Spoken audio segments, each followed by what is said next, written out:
It's 2:00, and we'll call today's meeting of the IID Board of Directors 1:00. To order. The date is Tuesday, December the 17th, 2013. And would you please stand and join Mr. Roger Shintaku as he leads us in the Pledge of Allegiance.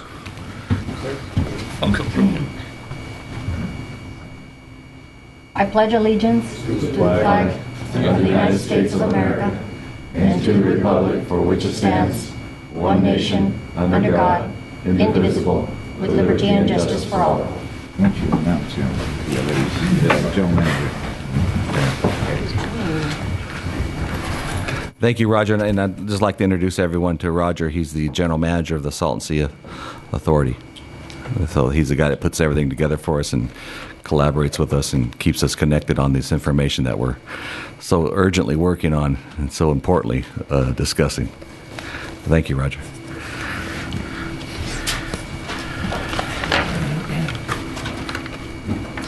Okay, at this time, Board, would you join me in front? Here we're going to go through presentations. We're looking at retirement certificates and service award presented to 12 employees for representing 255 years of faithful service, and also a retirement certificate to Armando Escobar for 40 years of service.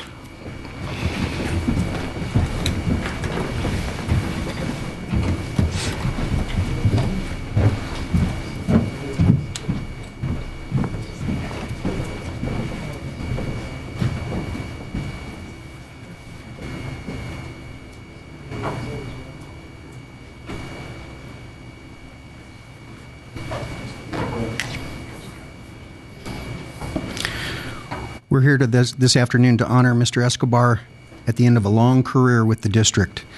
The Board of Directors, officers, and employees of Imperial Irrigation District extend to you our sincere appreciation for your 40 years of faithful, loyal, and dedicated service, your commitment to excellence in the performance of your position, Heavy Equipment Operator 2, and your outstanding contributions to the operation of the district will remain always in our memory. May your retirement years be filled with rewarding experiences. Thank you. Armando?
Does she get a bigger check than him for putting up with him?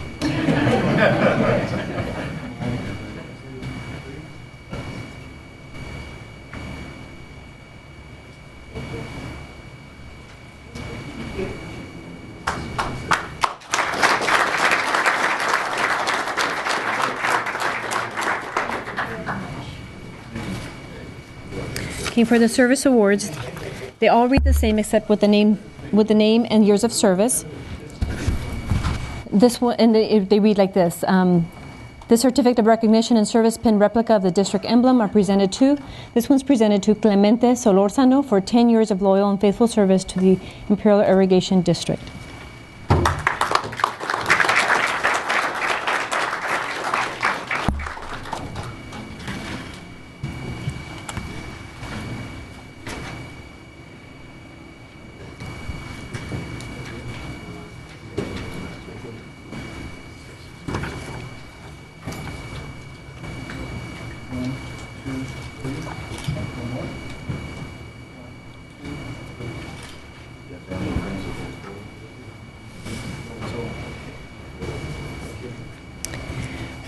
For 10 years of service, Sylvia Estrada, Customer Accounts and Service Rep 1 in the Energy Department.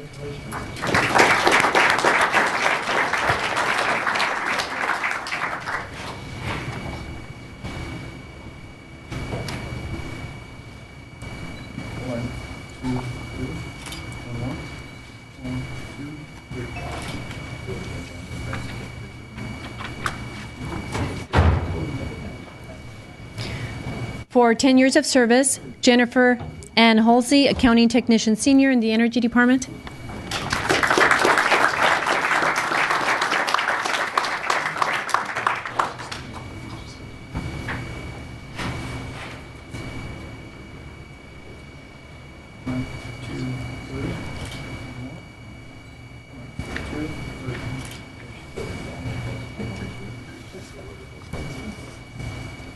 For 10 years of service, Jose Angel Estrada, Power Troubleshooter in the Energy Department.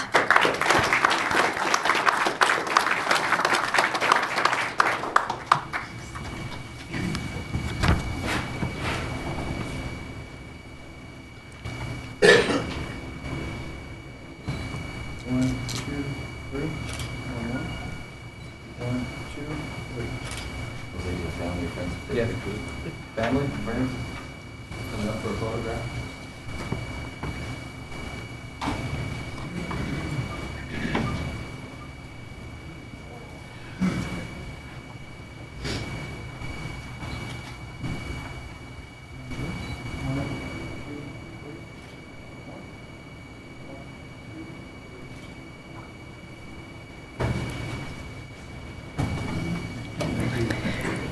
For 10 years of service, Luis Cruz, Power Troubleshooter in the Energy Department.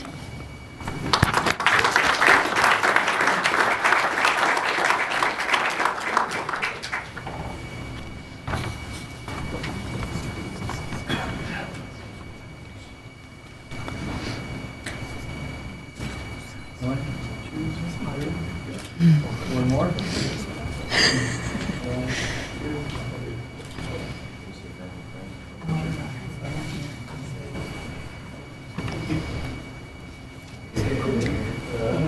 For 20 years of service, Anissa Divine, Planner Water Resource in the Water Department.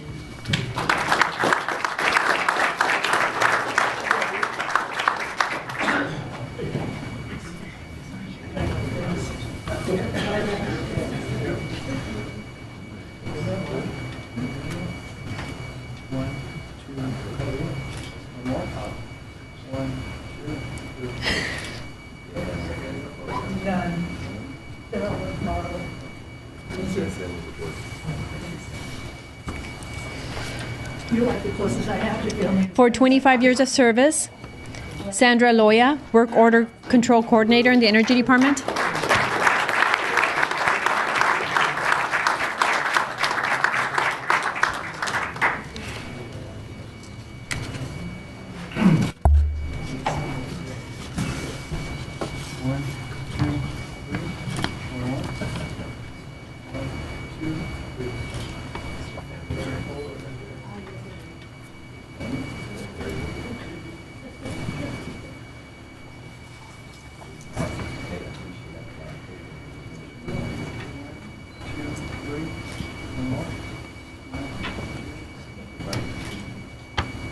Back over to your coworker.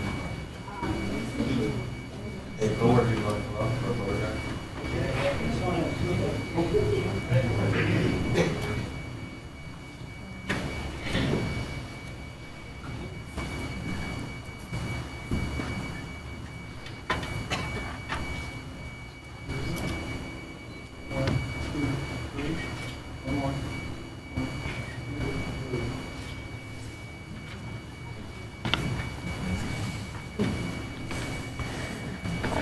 For 40 years of service, Clifton Walker, Sanjero in the Water Department.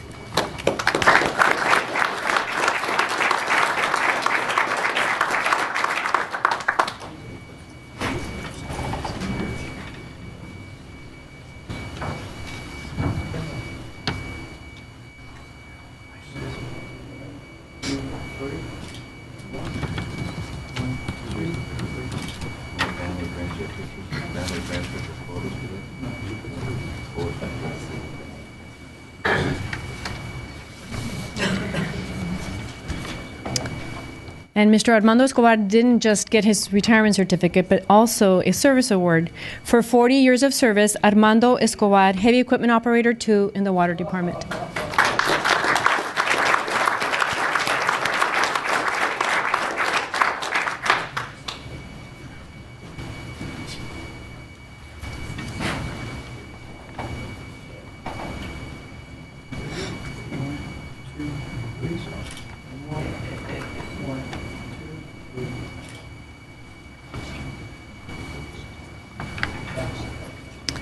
Now, is there anyone else here to receive a service award and I didn't call your name? Okay, that ends our service awards. Thank you.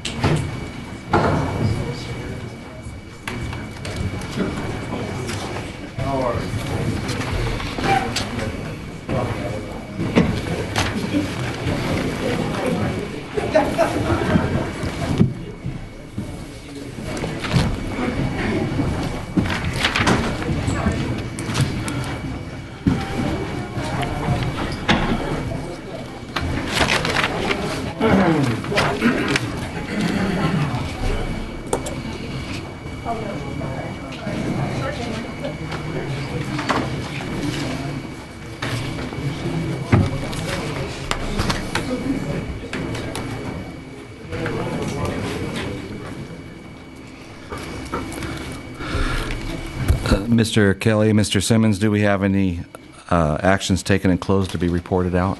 President Desert, we do not. Okay, nothing to be reported out of closed. Board, this takes us to the approval of the agenda. The agenda has been presented to you in a timely manner for you to review. It's time for us to approve the agenda as it's presented today. I'd like to make the first amendment to it. I've had a request to move action item 16 to the information calendar, so that'll be the first information item of the day. Any other amendments or changes, Board? Yeah, I'd like to move number 17 off the agenda. They've asked for to be on the next agenda.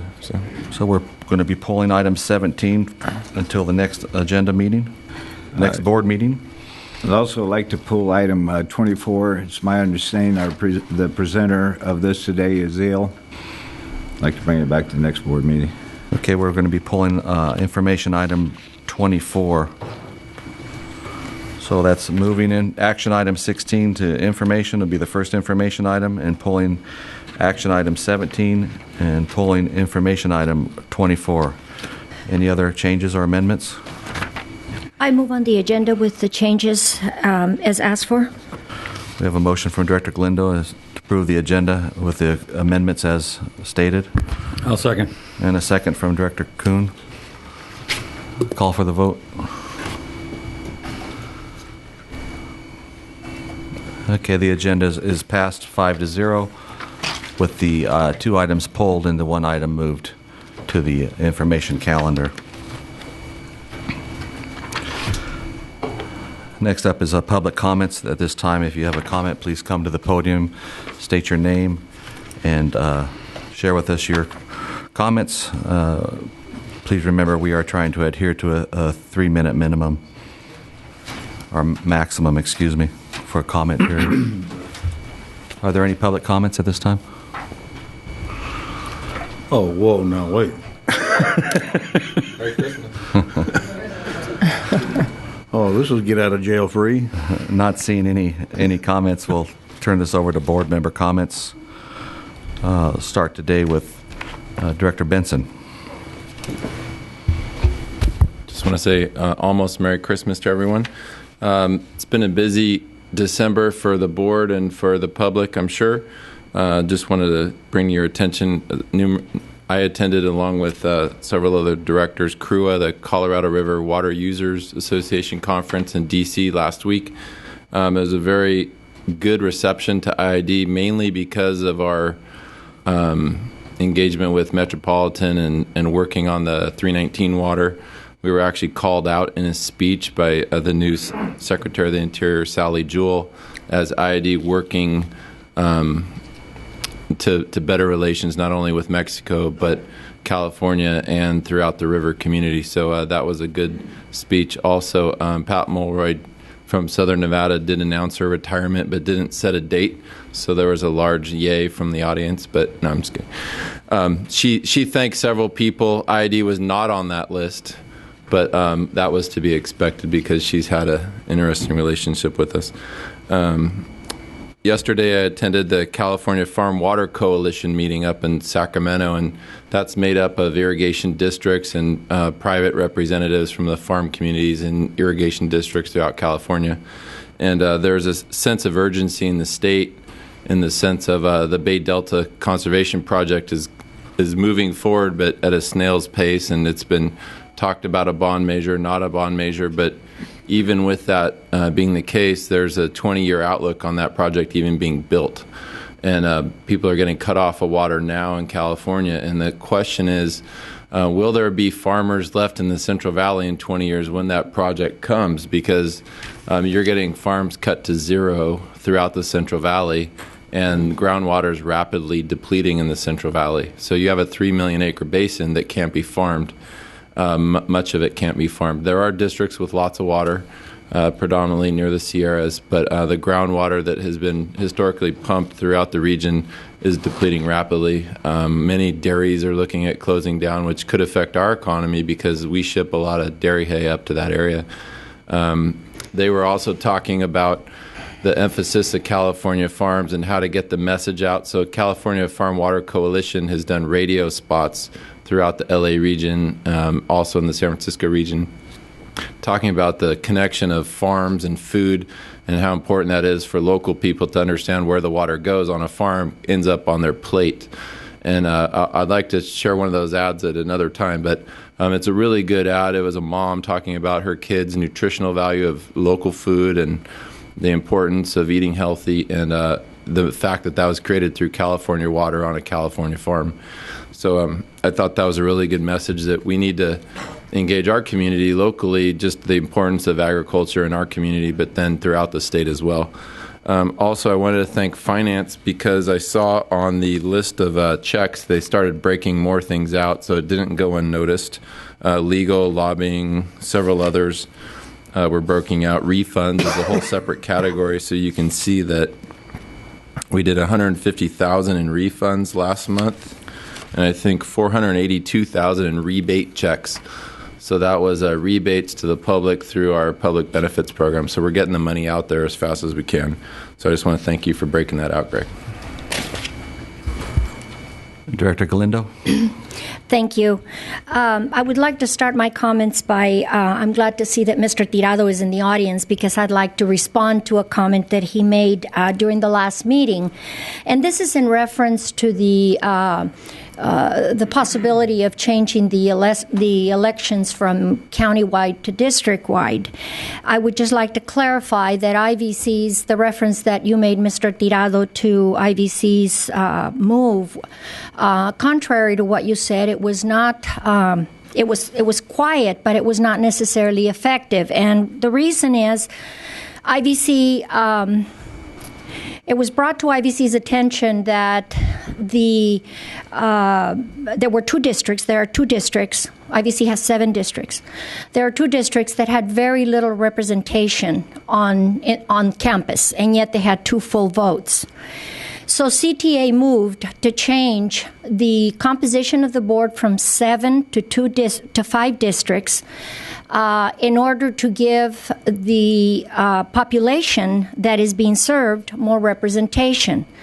What ultimately ended up happening, and this was doing of the board, was that in order to keep the 7 districts, the 7 seats on the board, they actually gerrymandered the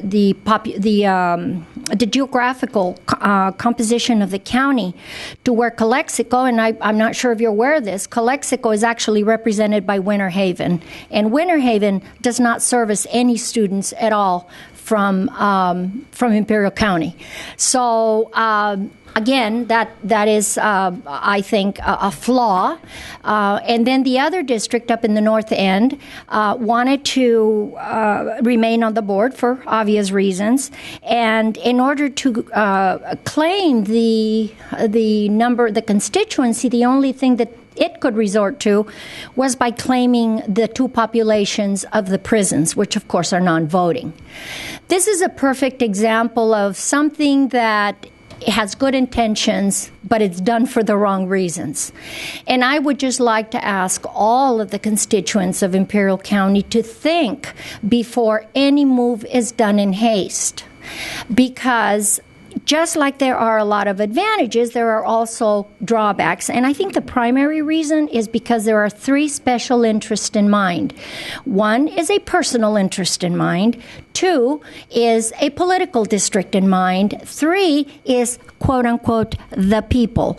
I regret that the person who represents the people is not here today, but I would certainly like to hear what that comment would be. Nonetheless, altogether, they are special interests, and we all have our say-so.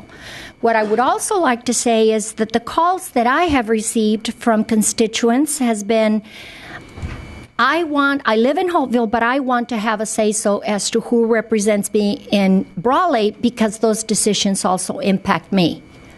So there are always two sides to the coin.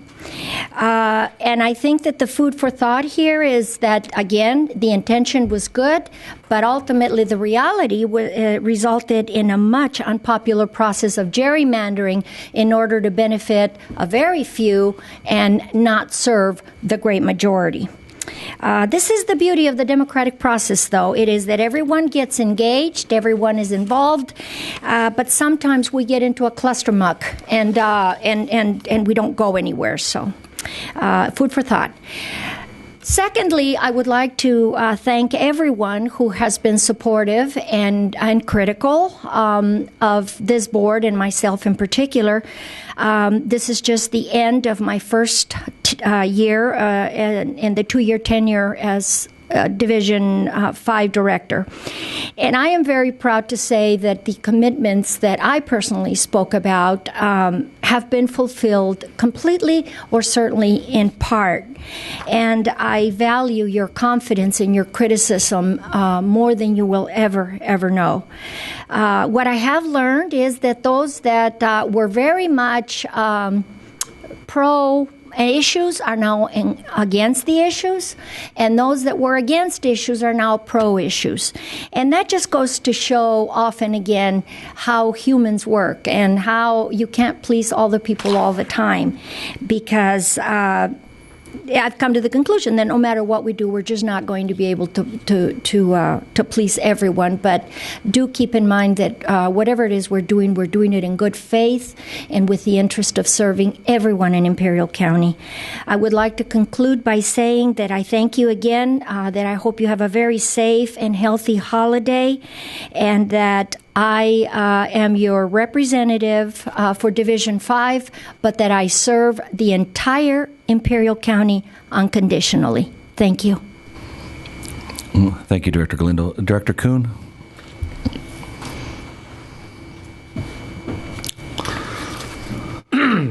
Well,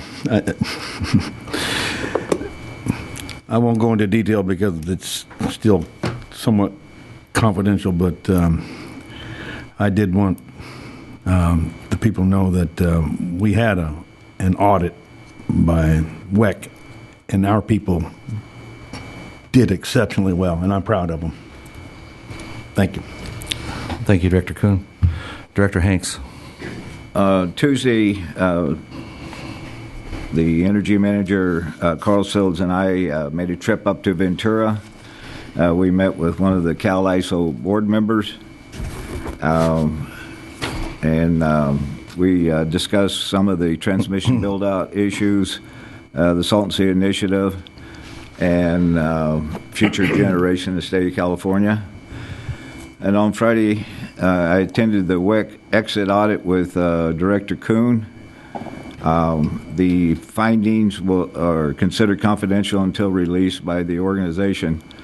However, I would like to comment. We received a favorable comments and findings, and particularly in the culture shift of our compliance team. And they should be commended for their work. Thank you. Thank you, Director Hanks. This is my last meeting for the year as president, last formal announced meeting.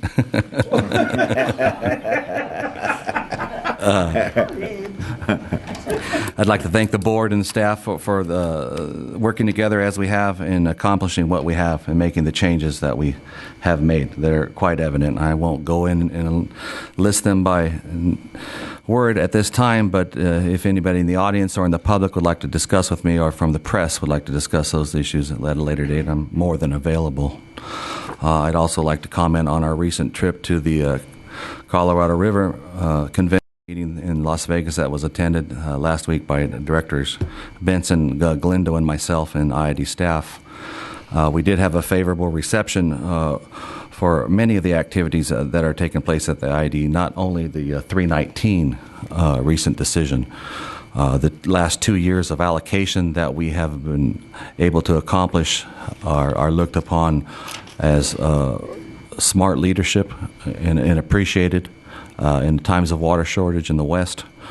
They also appreciate how we are working and communicating with the Bureau, the feds, the state officials, and our local partners on other issues, especially in legal matters and areas of the Salton Sea, and coming up with a better plan, an alternative to a Salton Sea that would be barren and a dust problem and emission problem to the public. We had positive meetings with the Assistant Secretary of the Interior, Ann Castle, with the Deputy Secretary to the Interior, Mike Connors, with the Interior Waterway Commissioner, Boundary and Waterway Commissioner, Commissioner Drusina, and with Sally Jewell, the current Secretary of Interior. We had a separate meeting with them to discuss our efforts on the Salton Sea and the renewable energy plan there to mitigate the Salton Sea, specifically developing that area as for its power resource, more specifically at the opportunity that geothermal presents itself. And those activities were all received well. It's only been a year that we've been working on some of these issues in a formal nature, and I think it's safe to say that they're on board and supportive. And that feedback is representative of what this board has accomplished and what the agency has accomplished in the last year and of how we represent ourselves.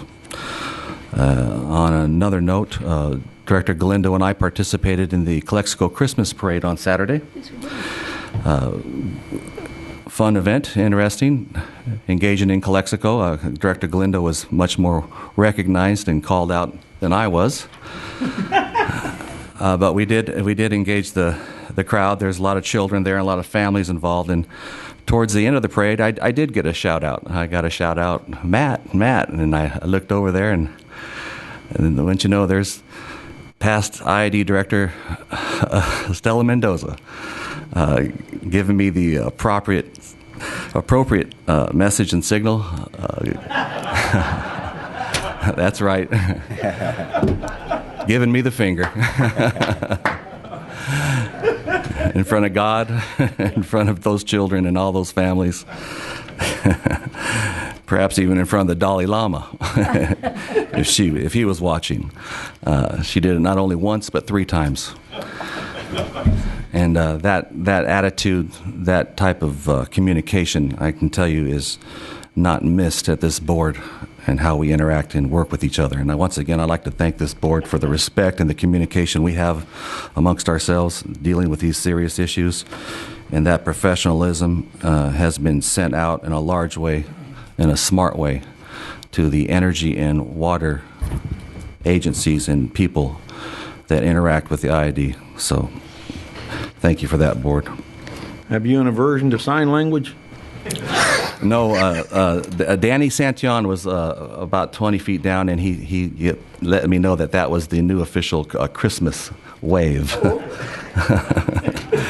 But I think that's what can be expected from Stella. Perhaps she'll learn to correct herself better in public activities.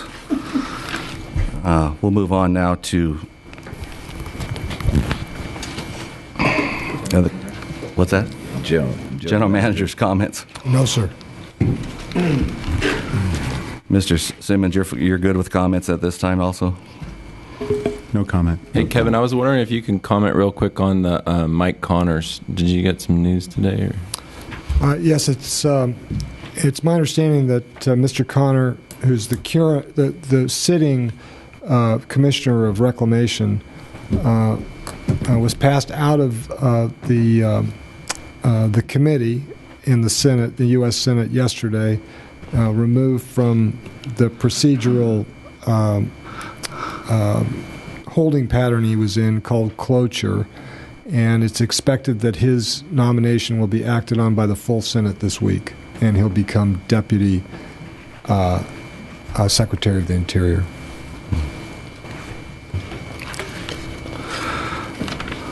Board, this takes us to the consent items on the agenda. We have 12 items on the consent calendar. Do we have a motion to approve or to amend the consent calendar? I so move, Mr. President. I so move, Mr. President. Motion to approve the consent calendar as represented today. Is there a second? I'll second the motion. We have a motion from Director Galindo and a second from Director Hanks to approve the consent calendar. And there's 12 items on the consent calendar. And for the record, item 1 is the approval of the director's expenses. Item 2 is a board meeting calendar for 2014. Item 3 is the review or denial of claims for damages. Item 4 is acknowledged receipt of checks, wire reports for November 2013. Item 5 is amendment number 2 to major work authorization at the Imperial Dam roller gates. Item 6 is approval of a major work authorization at the roller gates for another one for items 1 through 4. Item 7 is a major work authorization for Airport Boulevard and Avenue 56 Bridge Project. Item 8 is an approval request from the County of Imperial for financial assistance through the public benefit funds. Item 9 is a budget transfer to refurbish the J90 building at the Valley Plaza. Item 10 is a resolution regarding the disposition of surplus tangible personal property. Item 11 is the authority to become a member in the Imperial Valley Telecommunications Authority. And the final item is item 12 is a place stop loss insurance program with ING Insurance effective January 1st, 2014. We have a motion and a second to approve the consent calendar. Call for the vote. All 12 items pass on the consent calendar with a 5-0 vote. This takes us to the action section of the day's agenda. The first action item is action item 13, found on pages 77, 80, and 81 of the agenda. This is the election of officers for the calendar year 2014. We'll be electing a new board president and vice president, treasurer, and secretary. At this time, I open it up to the board for discussion or for a motion to elect those officers. I would ask that, Gloria, would you give us the rotation schedule?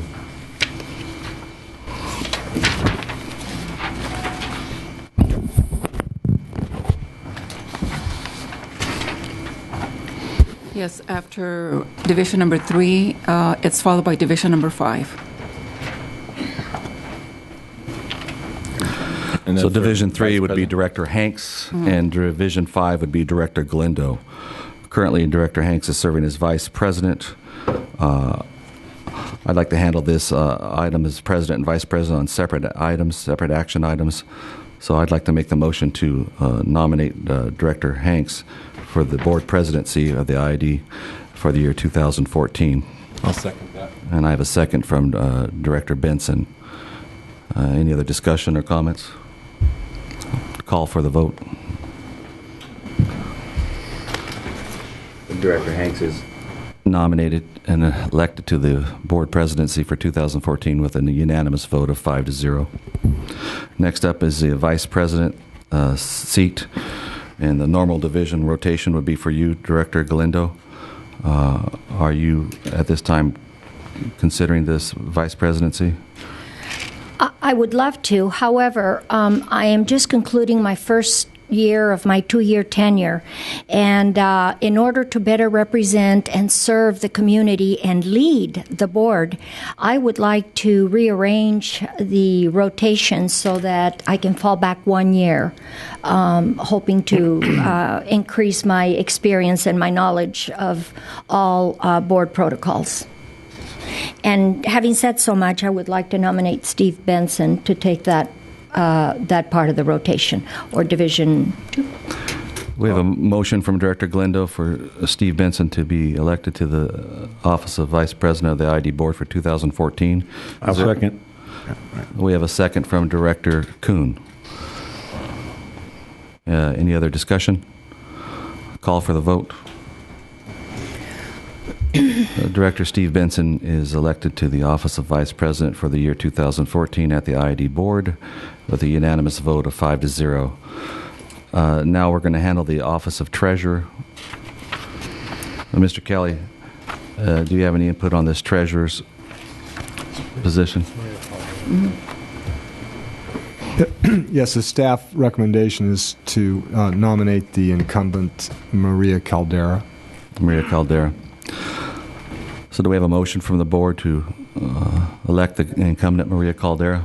I'll make a motion to nominate Maria. Motion from Director Benson, and I'll make the second. Second from Director Desert. Any other discussion? Call for the vote. Okay, Maria Caldera has been elected to the office of Treasurer for the year 2014 for the ID Board with a unanimous vote of 5-0. And then for the office of Secretary, Mr. Kelly, does staff have any recommendation that they'd like to give? After great deliberation,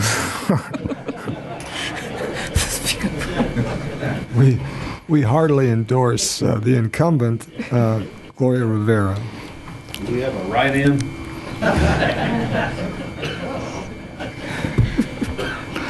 Board, do we have a motion to... I make a motion that we appoint. I will second, but I want you to know she can't get a hat to fit anymore. We have a motion from Director Hanks and a second from Director Kuhn to elect Gloria Rivera as the Secretary to the ID Board for the year 2014. Any discussion? Call for the vote. I failed. Congratulations, Gloria. You've been elected with a unanimous vote of 5-0. You are the Secretary for 2014. Yeah, I guess I should have been asking for acceptance of those.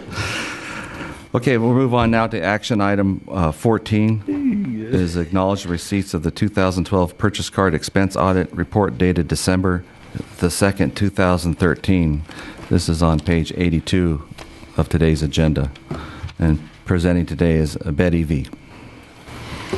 Yes. Good afternoon, Mr. President, member of the board. Our report of the purchase card audit that covers the year 2012.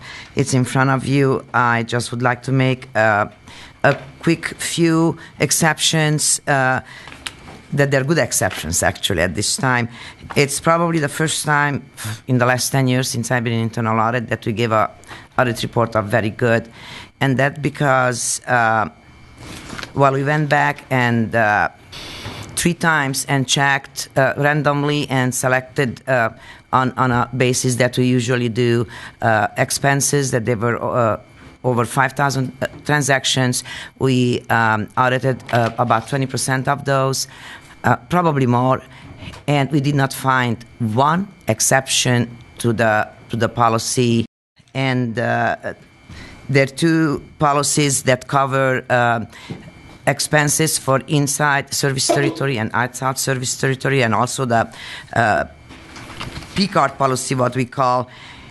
And the staff from finance department made a conscientious effort in a past years to held training sessions with IID staff, with management, to follow the policy, and the results are that at this time we had no exceptions. So the policies are working as intended. They have a very well written and documented standard operating procedures that they follow. So for that, I would like to commend the finance department. The second part of my presentation is going to be about the expense itself. We have a GL account that we follow travel and training, and 2007, it's our benchmark year when we start following to see how much we spend on travel and training. There is been a decline since then, and between 2007 and 2012 expenditures, we have about a 60% decline in our travel and training expenses. Our expenses that they were charged strictly to the Visa cards, we broke it down in two categories. One is per travel expense category, airline, hotels, and so on, and also expenses by department. We find, like I said, no exceptions, and I apologize that the excepts, it's not marked in the audit report, but I'm sure that the CFO and the general manager did accept the report. And we will do our annual audit of the following the policy probably once a year. And with that, all I have to say.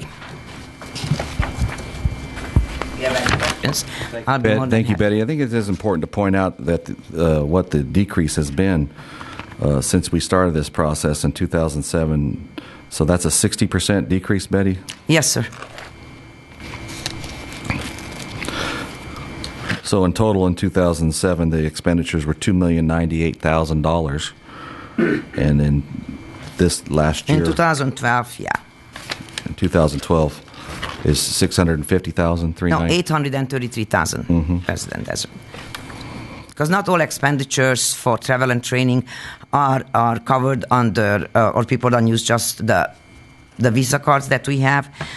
Sometimes make reservations or pay for training through checks, or people pay with their own credit card and they do reimbursement. So those are reflected in the GL account 542.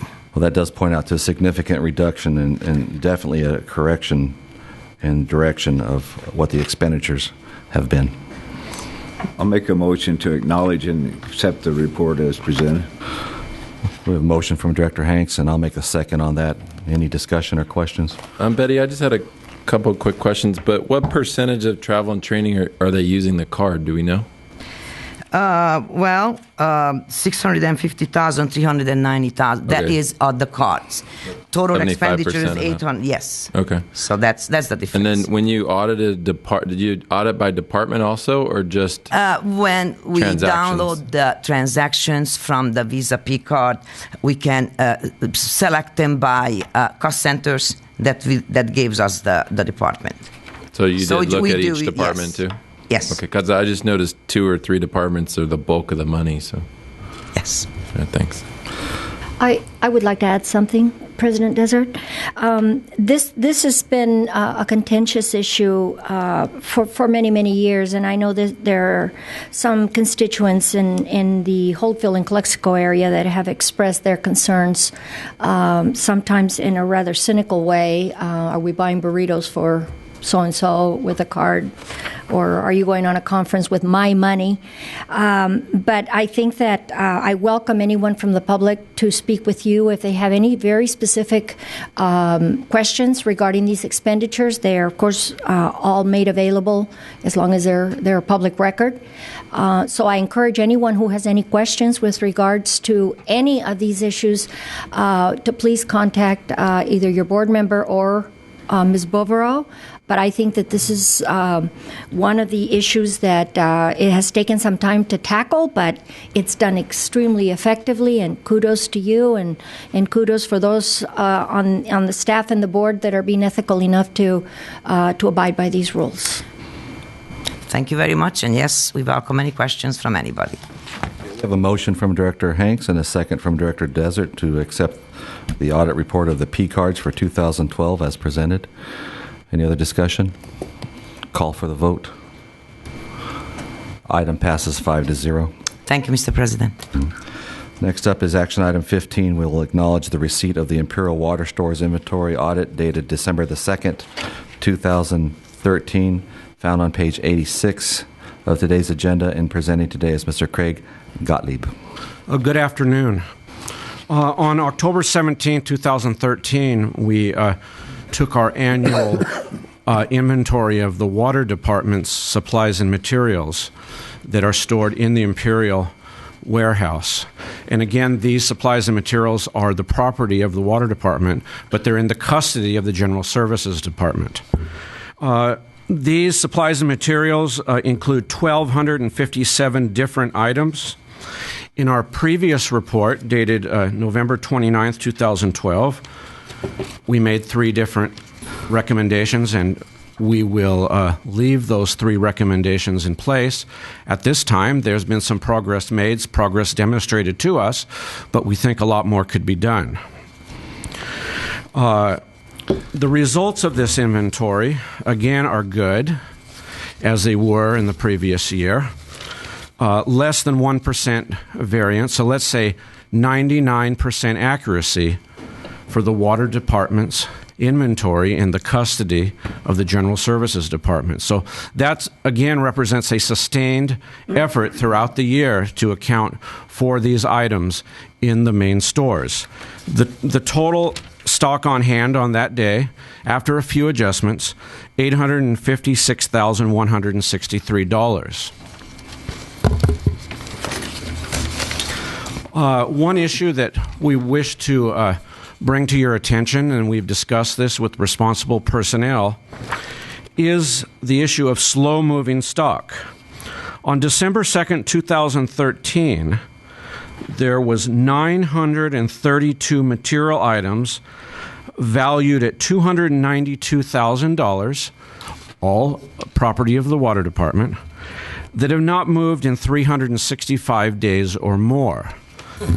And in fact, many of those have not moved in more than 5,000 days, many not moving in 5,193 days. That was a number we saw reported over and over and over.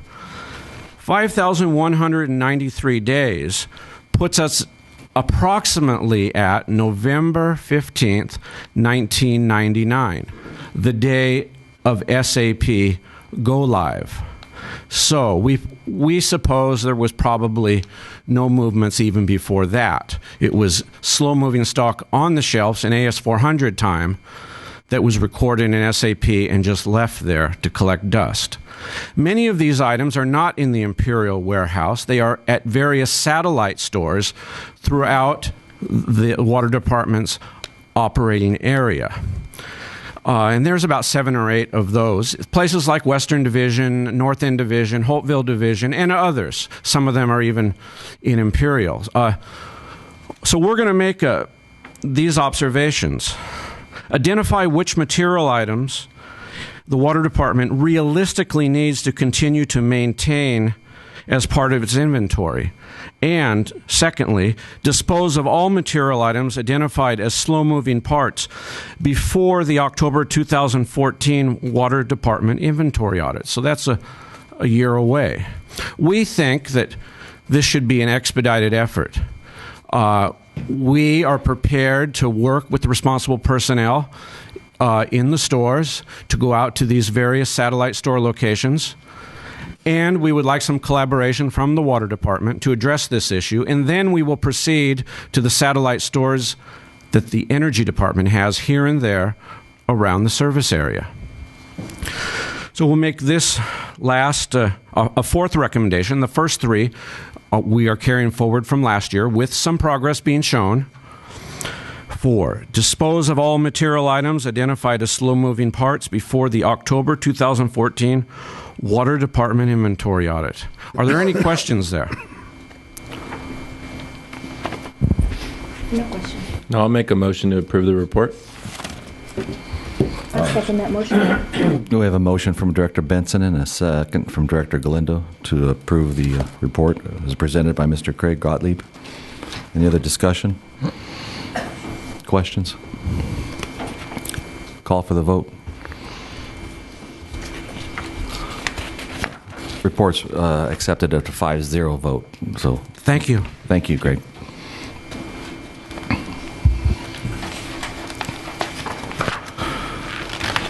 Okay, action item 16 has been moved to the information calendar, and action item 17 has been pulled till the next ID board meeting. This takes us to action item 18, the local entity 2012 competitive program, found on page 102 of today's agenda. And presenting today is Mr. Vince Brooks. Good afternoon, President Desert and members of the board. On December the 4th, the local entity appeals committee met with all those that wanted to come to appeal the recommendations that were made by staff. For those that proposals that were missing either documents or had unsigned documents. So that day there were 24 proposals that were reviewed. Out of the 24, there were 24 applicants that showed up here personally to represent their appeal. 4 out of the 24 were not here, but 2, High Point Tattoos and Miriam Ribago, staff had recommended that they be read because we looked further into their packets and we did find all the required data that they had, so we recommended that those be read as well. So we're asking today for, if I can speak for the appeal panel, we're asking for the full local entity board to approve the recommendation that 22 out of the 24 move forward to be read with the rest of the proposals. And then 2, one being mostly theater and the other being Save a Lot, be disqualified because they were not here to represent their appeal. And then I would certainly have the appeals panel add anything to that if they'd like to. Thank you. Is there any other questions or discussions from the board? Is there a motion from the board for the recommendation? Make a motion to accept the panel's recommendation. So we have a motion from Director Hanks to approve the recommendation from staff, allowing 22 of the 24 projects to move forward to reading, and 2 projects, mostly theater and Save a Lot, to be removed from the process at this time. Is there a second? I'll make the second to that. Okay.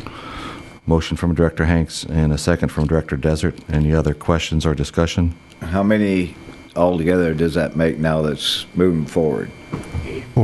84. And a question's been asked of me, what's the time frame that people will know where they stand as far as scoring? And Process now is we already have the readers. We're signing contracts now. We will start reading on the 3rd. We will finish on the 17th of January. There will probably be a week or 2 that we would have to get everything together to make a presentation to the board. So I would think that the soonest anything would be coming back to you would be like February the 1st. The very soonest. Gustavo, is that about right? Is he here? Or oh, he's not. Okay. I think that's a good guess right now. We have a motion and a second on this item. Yeah. Have you had any feedback from 3 and 4? I believe, Candace, am I correct that Save a Lot asked to be pulled? Save a Lot asked to be pulled anyways, and there's just been no follow-up at all from mostly theater. Okay.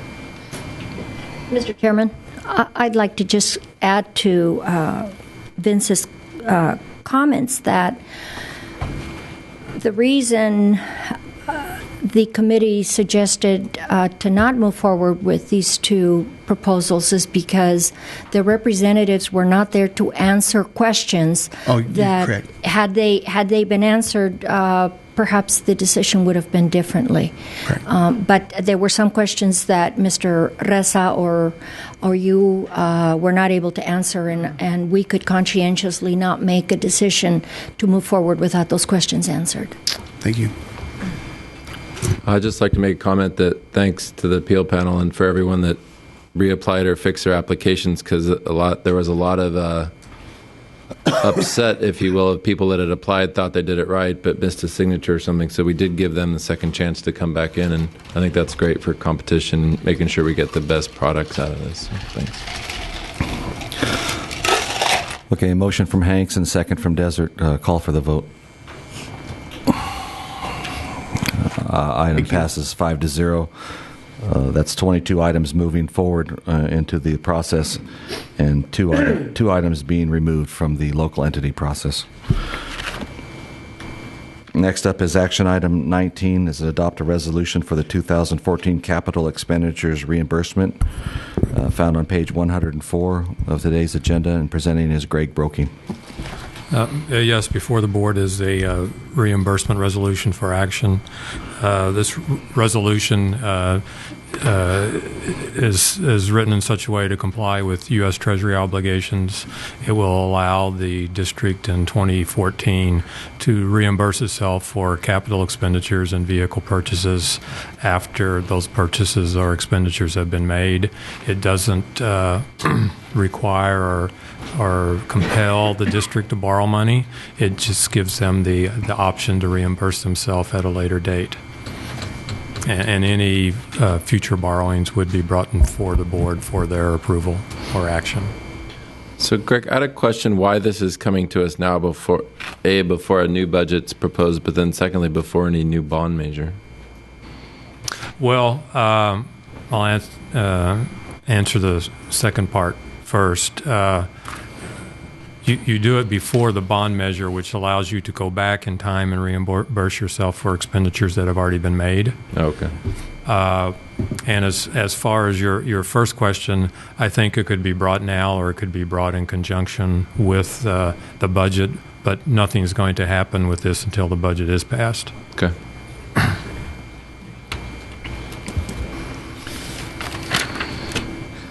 Greg, on the vehicle purchases, what was the source of funding, or are you looking at? Is that commercial paper, or is that a bank, or?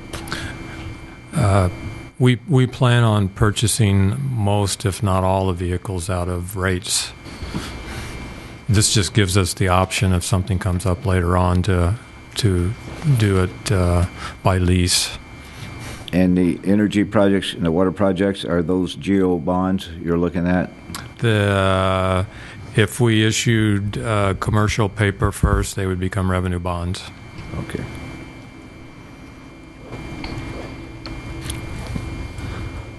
Are we close to looking at the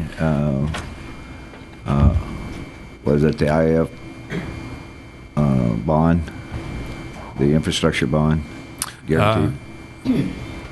Not yet. The last discussions that we had with the water department are that they probably will not do financing until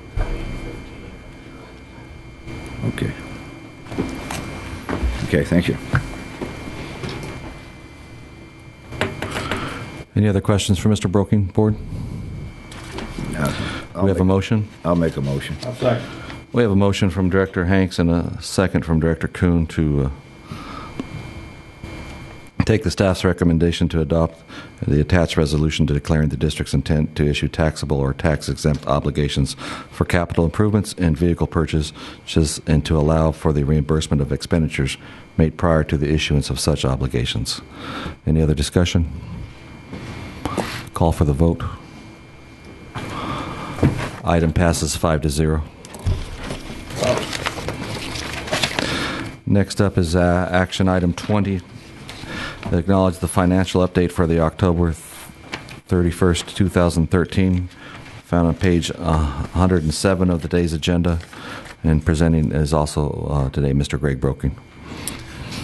Yes, I'll start off on page 122 of the board package. It's energy cash, and I'll just be discussing energy and water cash this afternoon. If you go down to line 11, column D, you'll see that the October cash balance is about $93.7 million. That's roughly $6 million higher than the cash levels at the end of December 2012, although we're forecasting to drop that balance down to a little less than $80 million at the end of the year. And then on the water side, it's a little different story. They've continued to add substantially to their cash balances. As line 17 on page 123, column D, about $126.5 million of unrestricted cash at the end of October. That is a little more than $30 million more than what the department had at the end of December 2012. And we expect to draw on that balance a little between now and end of the year and have roughly $121.4 million at the end of December.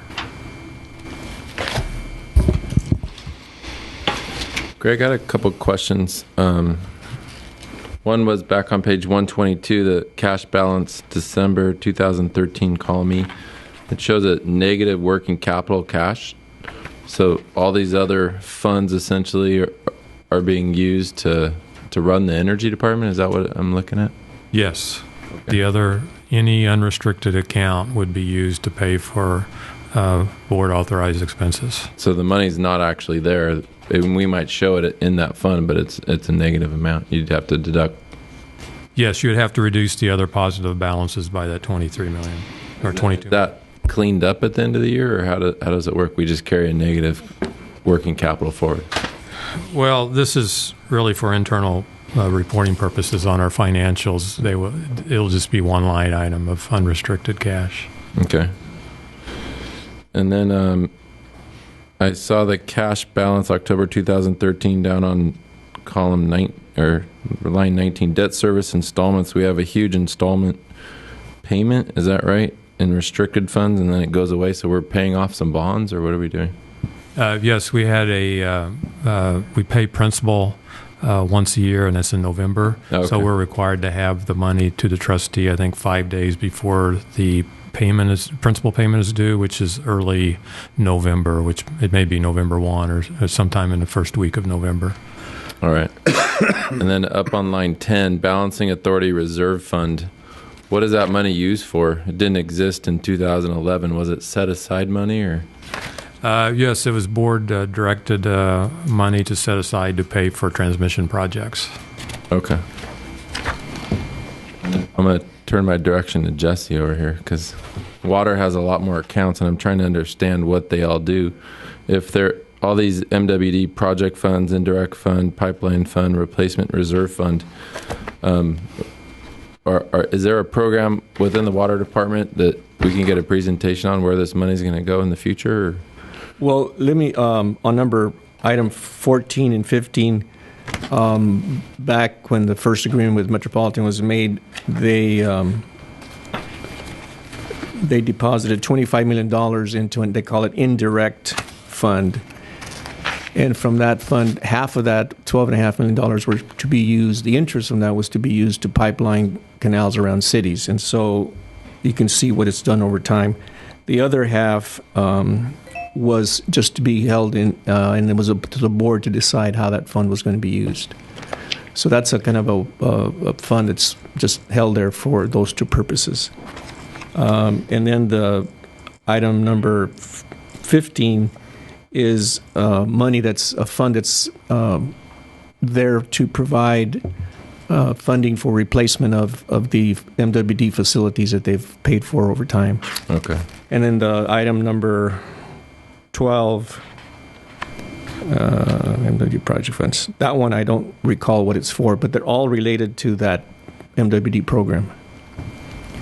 I'm just wondering if we don't need to start looking at some sort of restricted fund for the water department for long-term replacement, similar how we have the Balancing Authority Reserve Fund. But I put it to the board if we want to start setting aside capital going forward to restrict it in the water department, either for system conservation or for replacement renewal of our existing facilities. I think it would make a lot of farmers feel better and breathe better if they know that the long-term financing of the water system is being set aside and just not in an unrestricted account. So I'd like to talk about that more going forward. I'm also interested that Director Benson get a better understanding of our rate structure, not only on the power side, but on the water side, so we could better represent to our irrigators and our municipalities as to what we are doing with our water revenues and give them a better peace of mind, so the rate structures or any rate structure that's being presented can be substantiated by the numbers behind the scene. Mr. Broking, on this information that you're asking for us to acknowledge today, the receipt of, this is the same information that will be carried forward in any type of a budget presentation that we're looking at this afternoon or in the near future? Well, some of it will be incorporated into the presentation, yes, the budget presentation, but this is generally the monthly financial report that I submit to the board.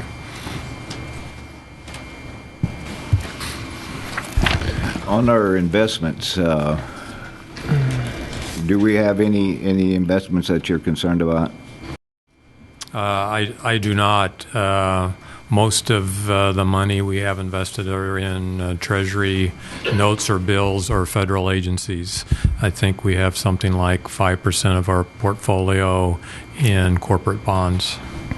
Okay, thank you. I'll make a motion to acknowledge the report. We have a motion from Director Hanks to acknowledge the report, the receipt of the report. Is there a second? I'll second that. And a second from Director Benson. Any other questions or discussion? Call for the vote. Item passes 5-0. Our last action item of the day is action item 21, is a request to purchase long-reach excavators found on page 135 of today's agenda. And presenting today is Mr. Don Campbell. Mr. Campbell. Good afternoon, Mr. President, Matt Desert, the board, staff. This is Don Campbell from Fleet Services. But real quick, before I get to my item, I want to congratulate Mr. Hanks and Mr. Benson and Mrs. Rivera and Mr. Caldera for their appointment to their positions. Thank you. I think. And what you got before you today is a request to replace 2 long-reach excavators that's used by the Wire Department Construction and Maintenance. Those 2 pieces of equipment, the lease term is coming up due in May of 2014. Fleet Services worked with contract services to go through the competitive bid process, and this was Empire was the #1 bidder. Don, I see that the leases aren't up for some time. Is there a reason why we're making action on this earlier than before the lease expires? Well, just the time it takes to procure the equipment. The lease is actually up in May of next year, so we should be right at that timeline. Understood. Thank you, Don. It's in this year's budget, Don? Yes, sir. Okay, so your desire is to encumber the money before the end of the year? Yes. Okay. And Don, the hours that are on the excavator so far, roughly 5,200 hours apiece. Is that consistent with what the lease agreement has been, or the limitations that were on the lease agreement? Normally, the lease agreement is right around 5,000 hours, so they normally won't ding you for that minimum use over 5,000 hours. Uh-huh. So we're right on schedule. And it's anticipated by purchasing this equipment, we'll have a longer life of this equipment within the IID agency and be able to put on more hours without getting dinged for such a overage on a lease agreement. Yes, after evaluating the operating costs and everything, we thought it would be better to do a purchase rather than a lease. And did you evaluate the purchases based on anticipated expenditures for O&M, and was that part of the bid? Did they provide service as well? Yeah, what we did in these packages, we requested extended warranties in them, as we did previously. Yes. Okay, thanks. Okay, any other questions for Don on this? I'll make a motion that we accept low bid Empower Machinery. From Director Hanks, is there a second? I second that. And a second from Director Galindo. Any other questions? Comments? I'd like a picture with my son on one, if that's possible. I think we can work. He loves those things. Thank you guys very much. Call for the vote. Have a good evening. I better wait, huh? Item passes 5-0. That's everything for information today. Now we'll move for action. We're moving into the information calendar. The first item for the information calendar will be action item 16 that was moved. This will be the direction from board regarding at-large versus district elections, found on page 93 of today's agenda.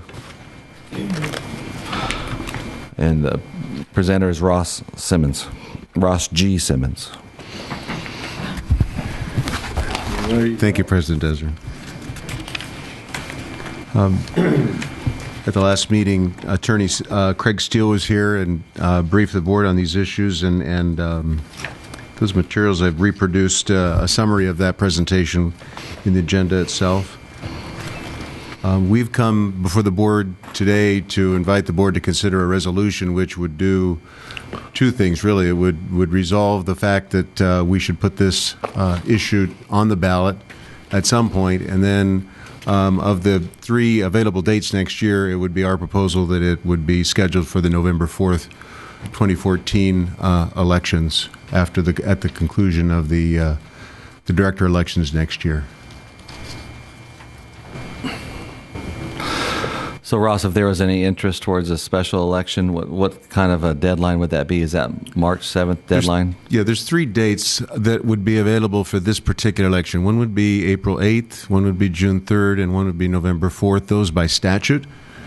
And we've put the March date there to show that's the deadline for director candidates to declare.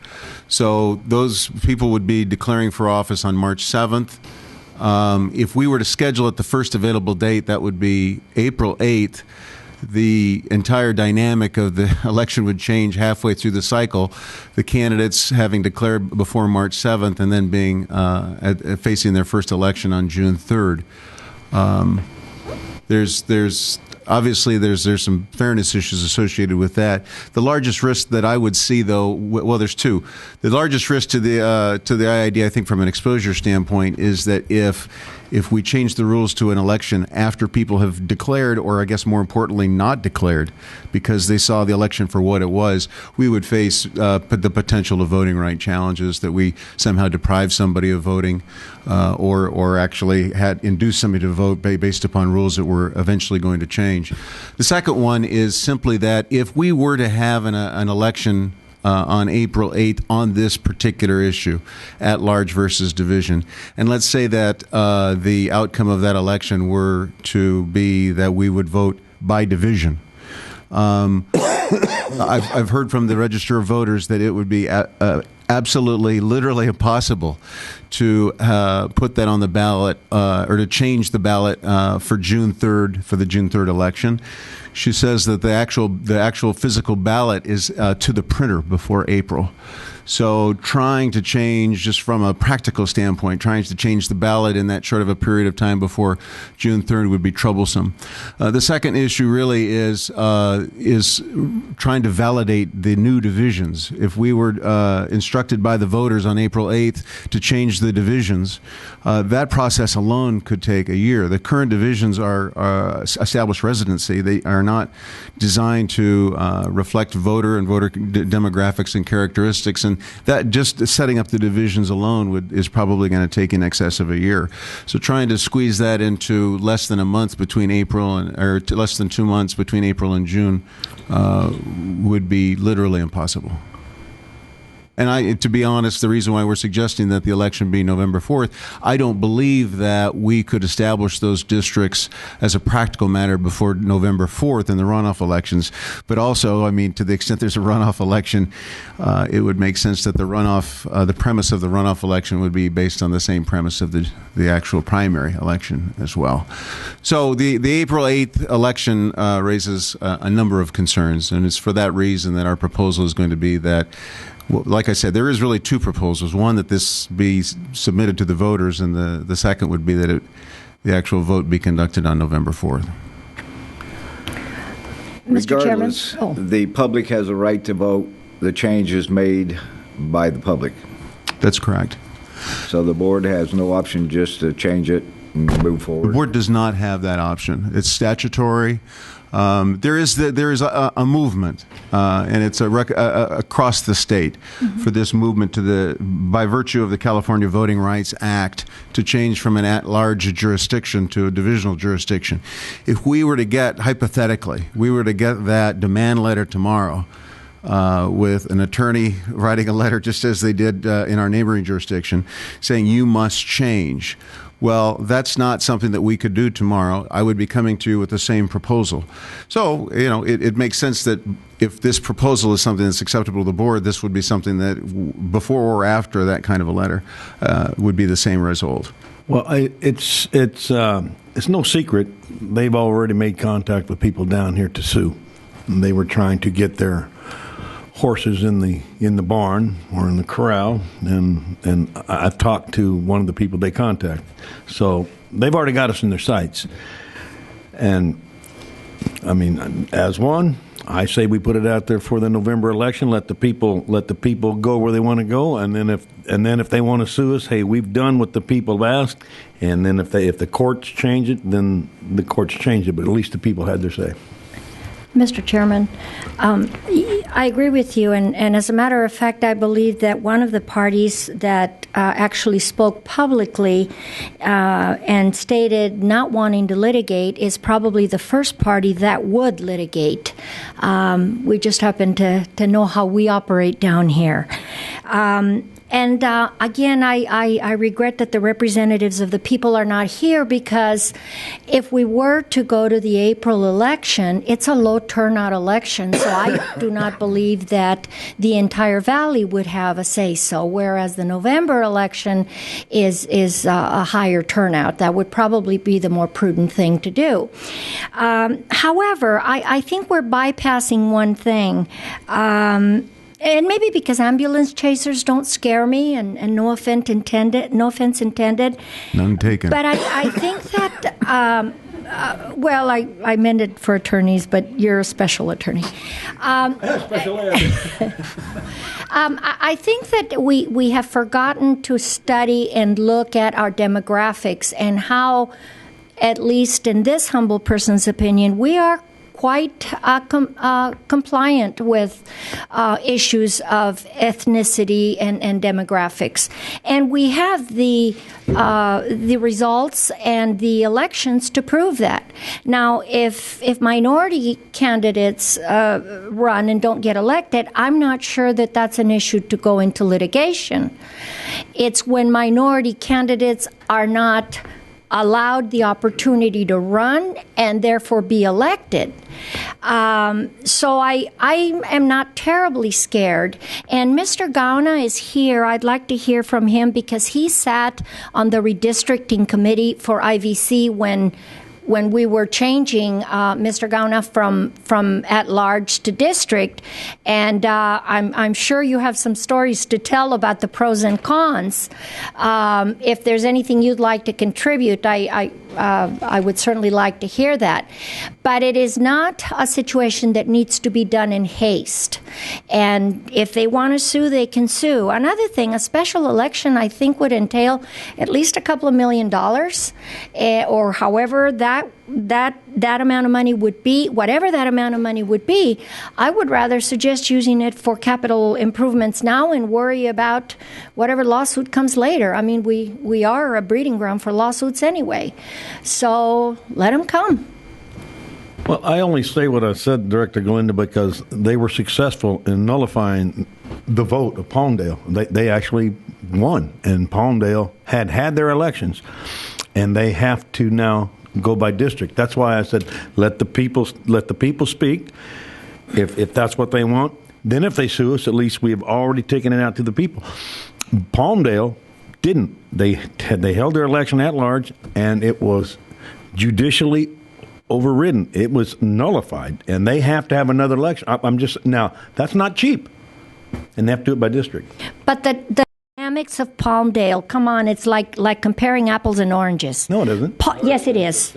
No, you cannot compare Palmdale and the dynamics of Palmdale to the dynamics of Imperial County. You cannot. Well, let me interject this.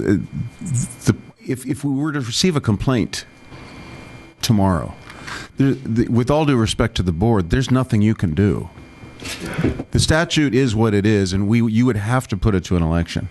So all we're doing is seating the issue and taking it to election, or at least that's what our proposal would be. And then if the letter comes, even if the lawsuit were to come, then the issue is really moot, because we haven't followed the necessary procedures dictated by the Water Code to accomplish the objective that they're trying to seek. and as a consequence, they would have no sort of claim against us at that time. What happens if the election goes forward and the at-large method is upheld? We'll have to find out what happens afterwards. The statutes don't tell us what it is.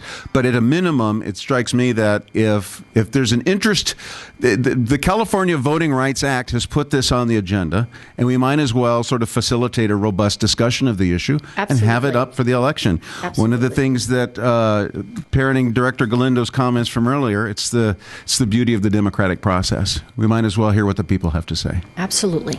Ross, so understanding the November 4th potential date, what is the date to put it on that ballot? It would be 90 days before November 4th would be when we would have to notify the registrar of voters that we're putting it on the ballot. Okay.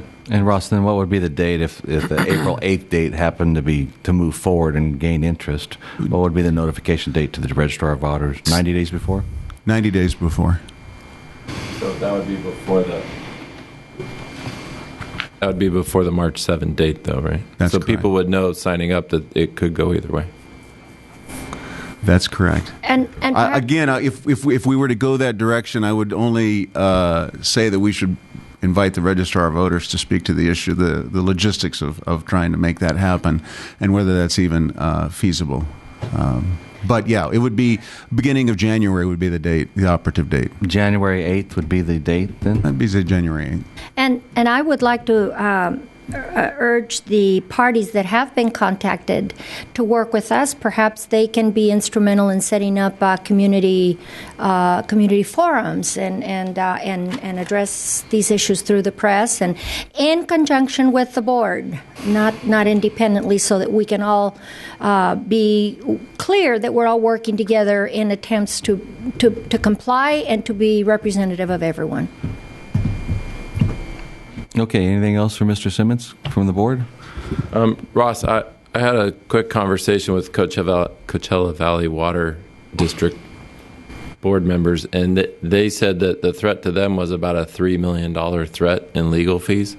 So they looked at it as a simple case of they go to a district and they save the district $3 million because they can then go spend it on other systems and things to upgrade. So that's something for this board to keep in mind. If there is a lawsuit, potentially it is a large sum of money that you'd end up paying because they go through the whole analysis of the voter registrar and where the votes came from and history and things like that.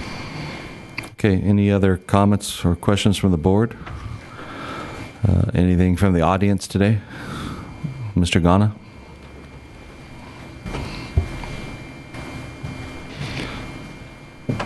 You know, Jerry Ghana from Brawley, this issue on this elections, you know, it's always been at large. The times they tried to change it, it was defeated. And no outside group's going to come in over here in the county and tell us what to do, especially on discrimination or not having the money to run. Here, it's based on the support that you have, because you can't say the minorities are underhanded. We have the majority of the people here, 85% Hispanic. So that line's going to go out.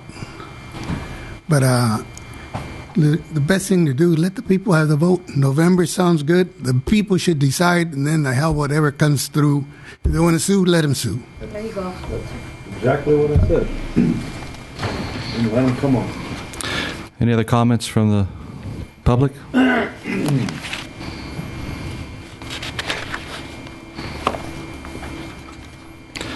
Not seeing any, we'll move on to the next item. Number 22. Information item 22 is Fleet and Facilities Asset Management presentation by Sparta Consulting, page 137 of the agenda.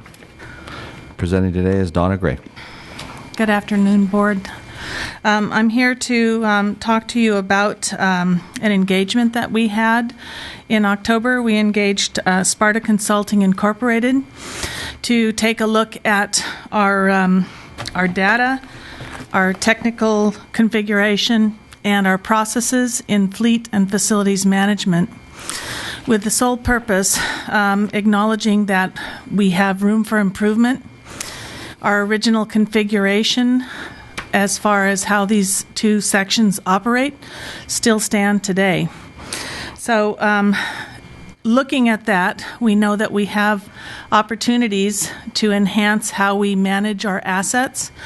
And this assessment is to build a roadmap to help us get to that point where we can make improvements.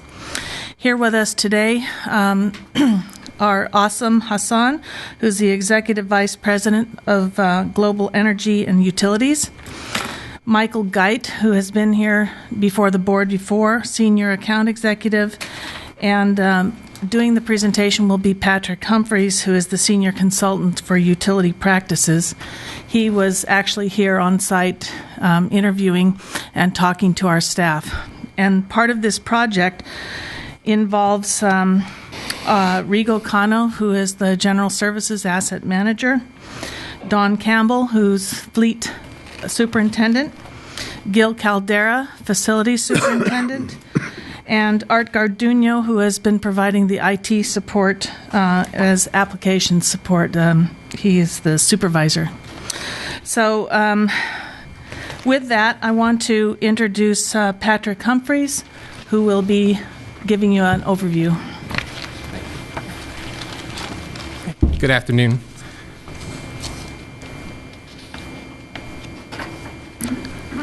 Okay, so what happened was our big problem statement was they brought us on board because they weren't able to get a lot of the reports that they needed from their EAM solution for facilities and fleet. And they weren't able to solve a lot of the problems that they were having in relationship to some of their maintenance costs and preventive maintenance costs. So what they wanted from us, IID asked us to actually give them a cookbook to let them know what type of changes could they make with their current configurations, what type of opportunities do they have to make changes with configuration changes, that means system changes, and also what could they do leveraging new technology. So this was our approach that we took. We came in, we did some workshops, we interviewed facilities and fleet management, and we took a review of their master data, their configurations, and also their current data that they had in the system. What we found from them is we found that we found their managers that were very knowledgeable. And that's actually kind of surprising because a lot of times in EAM, upper management people don't really get involved in the system. They actually have a lot of other people that do the work. These guys are actually able to execute their own transactions. We also found that there were assistant peoples and admin people that were very manageable or knowledgeable about the SAP processes and how to execute them and how to get the reports and transactions. What we found that was missing was we found that there wasn't the mechanics and the welders and the people that actually do the work in the system, confirming time against work orders that we expect to see. We also found that there was dual processes. So we found there were some processes that they were executing in SAP, but there were also manual processes that they were executing outside of SAP, meaning that they had spreadsheets or maybe Excel spreadsheets or even notebooks where they were keeping their preventive maintenance tasks of what they need to do. The problem with this is that if something happens to that person, then all that knowledge goes with that person. And so you really can't query the system and get the information out because the information is not in the system. And last but most important was they weren't using the system in a way that would generate the reports that could support their business. Meaning that what happens is when SAP was implemented, they were doing a lot of legacy implementation of SAP in the first place. So what they did was they implemented their legacy SAP system, and they kept their process the same. Training budgets have been cut over time, so there was never a go back and improvement of these processes. So the processes have kind of spiraled down year after year after year until now, finally, there's a lot of processes that are just being done wrong. They have good intentions. You can see that they are doing it They're doing the process, they're just not doing it in the correct places. I don't want to be negative when I say that. They are actually functioning, they're actually doing the work. It's just that, because of non-training and the continued environment, they haven't been able to learn and grow and expand like you would expect them to be. Next slide. Okay, so based upon this, here's what we see for our optimization roadmap. For phase one, we're calling this a realignment phase. And basically for phase one, what we want to do is come in and actually correct the problems. Some of these problems are really just training related problems. Some of these problems are just business processes that have just gotten off track and they're just doing it slightly wrong. Other problems require small configuration changes. We also want to help these guys develop their KPIs, which stands for Key Performance Indicators. That's really the reports. The reports that you ask them to generate, ideally, a lot of times they can get this directly out of the system. But if they're not filling out the process in the correct steps, they cannot get the reports easily. Phase two is to optimize the system. So it's to go ahead and help them optimize their corrective and preventive maintenance processes, to actually start training their end users to actually use the system correctly, and to actually establish the reports in the system. And phase three and phase four is more so about going ahead and starting to optimize the system to give them advanced reporting. Like there's a tool called BWBI that can give you executive level dashboard reports, so you can quickly look and see exactly what's going on in your area. You can see your top 10 items, top failures, different analogies like that, but it has to be programmed. And then if you look at the last bullet point down there, it talks about capacity planning. That's really using advanced planning. One of the things they're not really doing is they're not planning the work orders the way they should, which actually has a big impact to supply. So if they're not planning the work orders the right way, they actually cannot, supply doesn't have an idea about the materials, and then you have another shortage of getting your materials to the right place at the right time. Yeah. And we can go to the next slide. And what I want to do is I want to take this time to introduce Awesome. And Awesome is going to actually do the last slide for me. Sure. So if we look at the bigger picture, we've been involved, Sparta has been involved in a couple of assessments looking at your environment. And if we look at the big picture, the one thing that we have noticed here is sort of the general way of how you have operated. I'm not talking just from an IT perspective. I'm talking about sort of the overall business processes. I know that this is focused around asset management related functions, fleet and facilities, but overall, the symptoms that Patrick mentioned to you, they're not unique to just IID. If you look at the mid-market publicly owned utilities, which is what you are, second-tier, third-tier cities, they are publicly owned utilities. They have made major investments in systems and processes. Most of them have. I would say 70-75% have made that investment in the last 10, 15 years. When they make the investment, it's typically a large enterprise system, SAP, Oracle, a few others out in the marketplace. They make the investment. It's not the most perfect implementation. They've been up and running after implementing for many years, and there's this feeling of, man, we spend all this money doing this, and are we truly seeing the returns and all of that? And what you lose by going through that process is opportunities for true blue optimization. I would say a third of those companies, and there are many leaders within that space, do take a different path. They do optimize.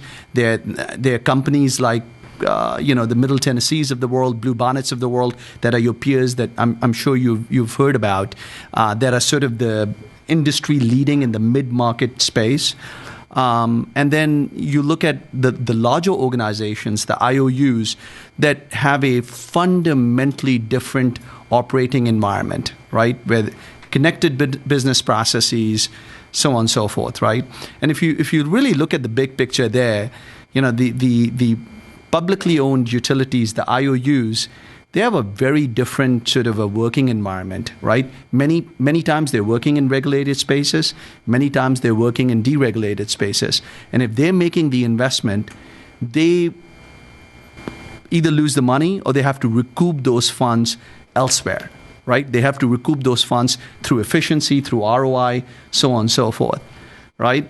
And they do. I mean, you look at PSEG, you look at PG&E, you look at Sempras, you look at, the major IOUs out there, the ones that have made these investments, they have a very different way of operation. They have invested, they have grown from those investments, and they have true blue optimized business processes. What was very interesting about your environment, we have this, a 70-page study that has a summary chart. The efficiency of the processes that we looked at were significantly below par. And again, I'm not surprised. It is not unique to IID. There are many, I would say 50% of publicly owned utilities operate in a similar fashion. But you really have a choice here. You can be bold. You could optimize the environment and truly get the some of the returns of investments that you've made in the last 10 years. So that's big picture. There are a specific set of recommendations. Patrick covered them in the previous slide in terms of a phased approach, and the details of those can be provided to you if you were interested in that. Questions? I have a question just related to the SAP system. Has there been a lack of updating over time or trying to optimize as we go, or have we been going through it? I'm new on the board. I've been here a year now, but did you see a track record where we're trying to make it better, or was it just kind of a lack of spending and then now we're going to spend some money? So what happens is they've been doing a lot of technical upgrades, which means that you're updating the system itself, but there hasn't been any money spent really on revisiting these business processes and actually training and fine-tuning their processes. So whatever they did 14 years ago, they're doing the exact same process now, and most of them actually have gotten away from the process they established 14 years ago, and they're doing worse. Well, because I noticed in the audit report that we just got on travel and training, there was a hoorah that we're spending less money every year, but I also look at it that we're spending less money every year, therefore no one's getting trained. Yes. So that's not always a good thing. Right. You implemented, IID implemented SAP over 14 years ago, okay? You were on a version of SAP. This is not going to make much sense, but this is a version of SAP that's version 40B. It was 14 years ago. Since that time, there have been primarily 3 major upgrades, and each of those upgrades have been, to our understanding, have been completely technical upgrades. What that means is how you manage your fleet today is how you configured them 14 years ago, which was very basic, very vanilla. You have not done any optimization to those processes. And that's why Patrick had mentioned you have 2 basic systems. You have a system that's within SAP, that's your system of record, and then there is a system out there that people use that's on a cheat sheet, that's on a back piece of paper and all of that. And it's not that people are, they're doing something wrong. It's just that a decision has been made to not optimize that environment. And you simply cannot. If you're going to make an investment on an enterprise-wide system, every few years you have to not just do the technical upgrade so the system is signed off, you have to optimize. And the optimization has truly lacked.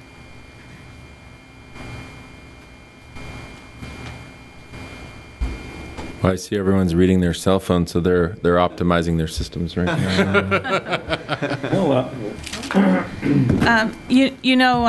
Optimizing our systems are really the only way that we will have to be able to make those kind of informed decisions when you have a question as to why the fleet has to be replaced at this point in time and why we should devote budget at this point in time, because then we have the ability to pull those facts and figures together that show exactly what that delayed decision does as far as cost.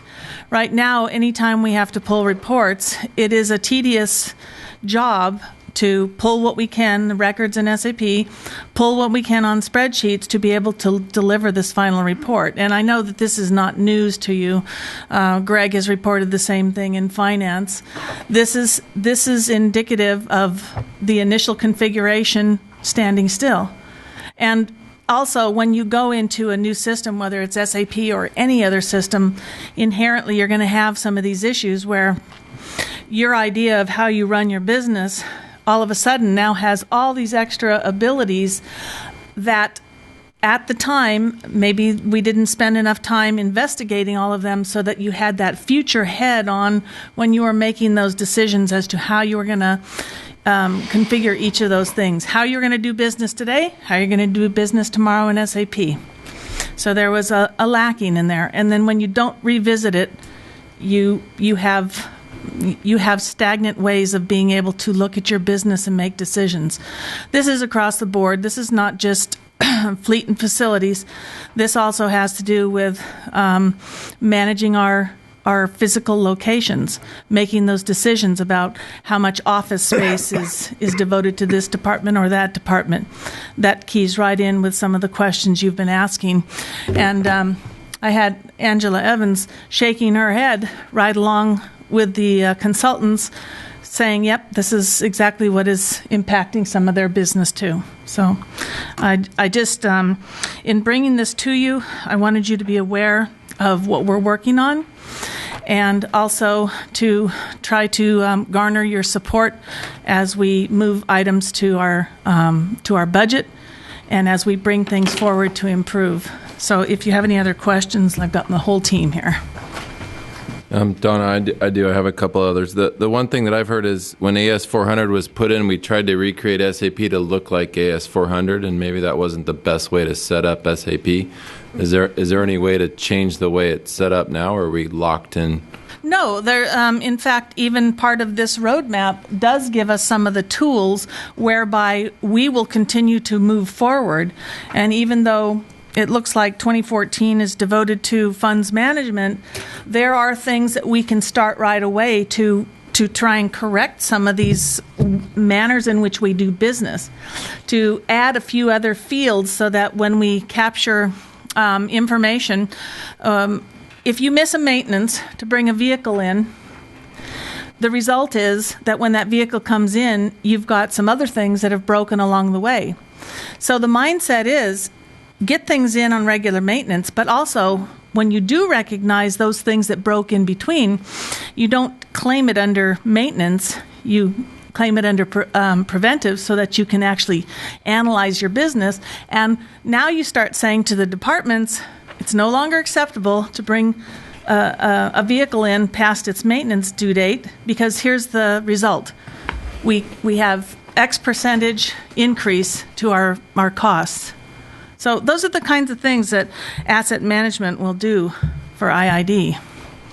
Anyway, you can tell I'm not excited. What role do the different departments play as far as IT, finance, in analyzing the data or putting together the system to do the reporting?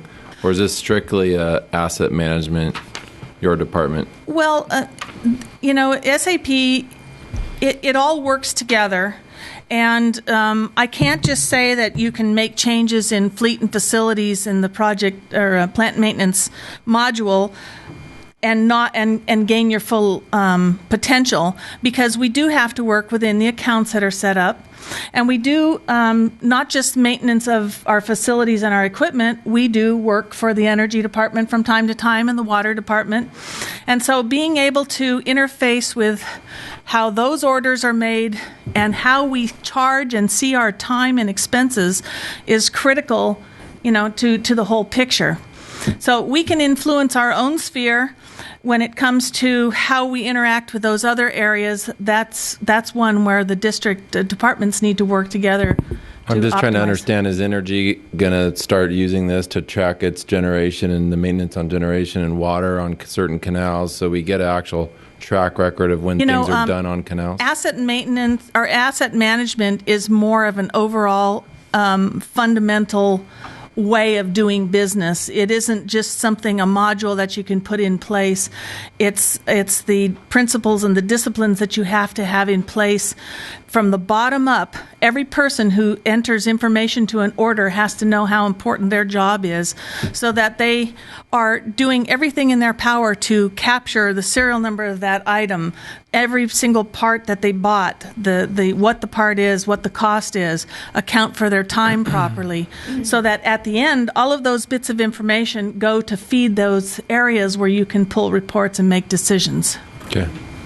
The Energy Department, I've already asked Angela to look into certain aspects of work management, which will fit into some of this. Asset management is an issue. How we manage those assets, we just run them into the ground and then replace them when they fall down, and that's not the way to do it. We need to get further and further into this. This optimization is a good idea. It's just it can't be isolated to one group of people. It's got to be an enterprise. This is an enterprise solution. And so we are looking at that, and we are looking at getting the biggest bang for our buck out of the software that we can. I would venture to say that if we looked at, I heard them talking about orders and how they do resource management out of those orders. We just talked about this a few hours ago. I would bet you that if we did resource management, we're probably 20% inefficient right now, that we could probably gain some huge efficiencies by setting up the work order system, by setting up the projects. We're looking at PPM module right now and how to manage that portion of it. This would tie into it, aggregating those requirements in the work centers, and then scheduling those resources so we'd have a pretty good handle on the work. I'd say I'm supportive of it. I just want to make sure all the departments are on board and everyone's using it to the fullest advantage. And if you need to spend more money on the front end to get more people on, I think it's better spent now than waiting once it's already set up and then we got to change it all again. So yeah, I think the big message here is that after you configure, clean up your data, your master data, and maintain it on a regular basis, you've got to drive these processes down to the employees who are actually out there in the field, so that you're working with a technician in the field with a tablet, and he is entering his information right there and closing it. So you start that second watch going when he gets the order, and he hits the timer so that you can actually accurately gauge how long something takes. We're getting reporting back at the end of the day, and shifts have gone home, and you're not closing these things in a timely basis, so you can't start doing any measurement kind of reporting.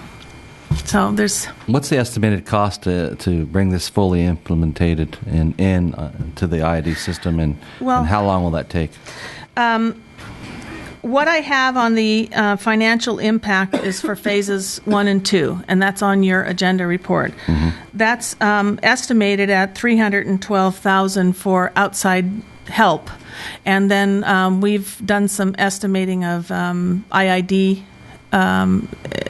help support, and that at another $200,000. That's just for phases 1 and 2. How far you take it?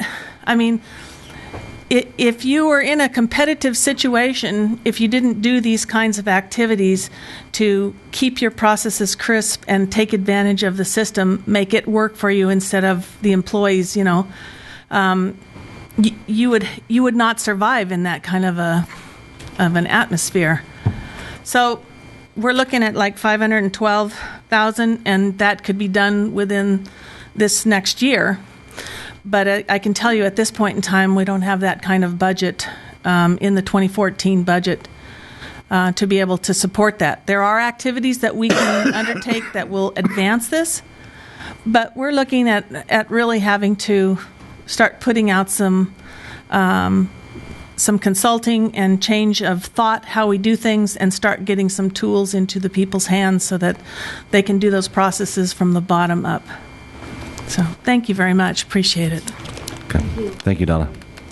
Did you get your question answered? It's in the agenda, and I got part of it answered. Oh,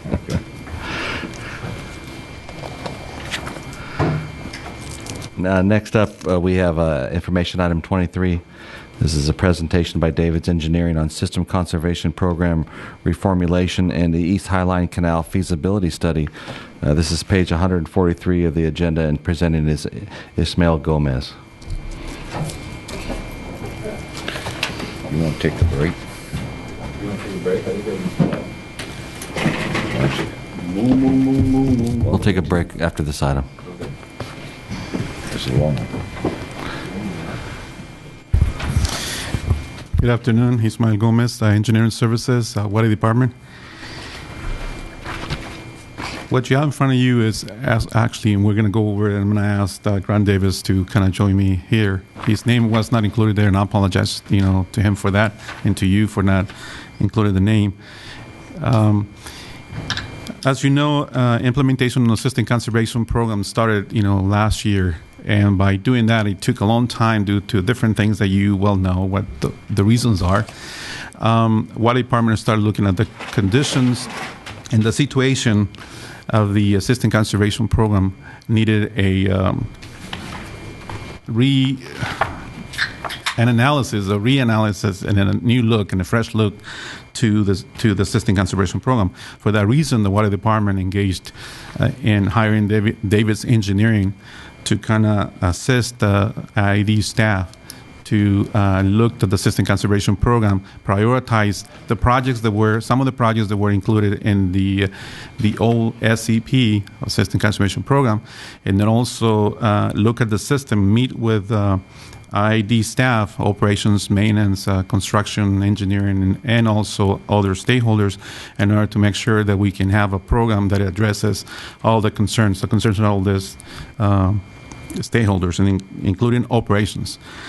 So for that reason, Davis Engineering, like I said, was engaged to do that. And to the time, we have had a couple of meetings with the consultant and with personnel from Northern Operations, Southern Operations, SCADA, engineering, construction, and at the same time also the same project team had meetings with the subcommittee of the Water Conservation Advisory Board assigned to the System Conservation Program, to the point that at the end of November, the subcommittee of the Water Conservation Advisory Board recommended or accepted the recommendation of the projects that are going to be presented to you today.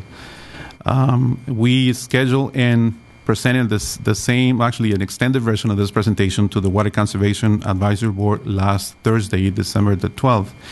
Unfortunately, the board didn't have enough quorum, but still we presented the item and it went through for information, so we couldn't get support or any decision from the Water Conservation Advisory Board. And I'm pretty sure Mr. Kalin will provide you, when his time comes to the podium, present you with a report on that, which a report that would include this item. With that, I'm going to turn the time to Grant Davis so you can continue with the presentation. And at the end, if you have any questions, we would like to address those. Thank you, Ismael. Good to be here this afternoon. Thank you for the opportunity to present.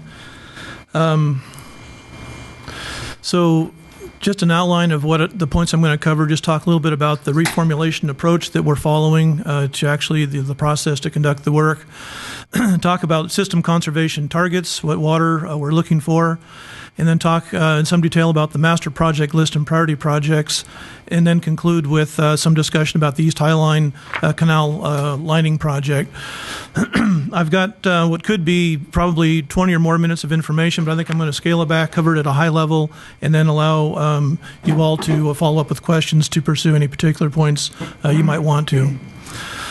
Let me just say at the outset that we really appreciate the engagement that we've had with staff. As Ismael said, construction, engineering, and operations staff have been very giving of their time. We've had several, half-day long meetings where we sit down and hash things out.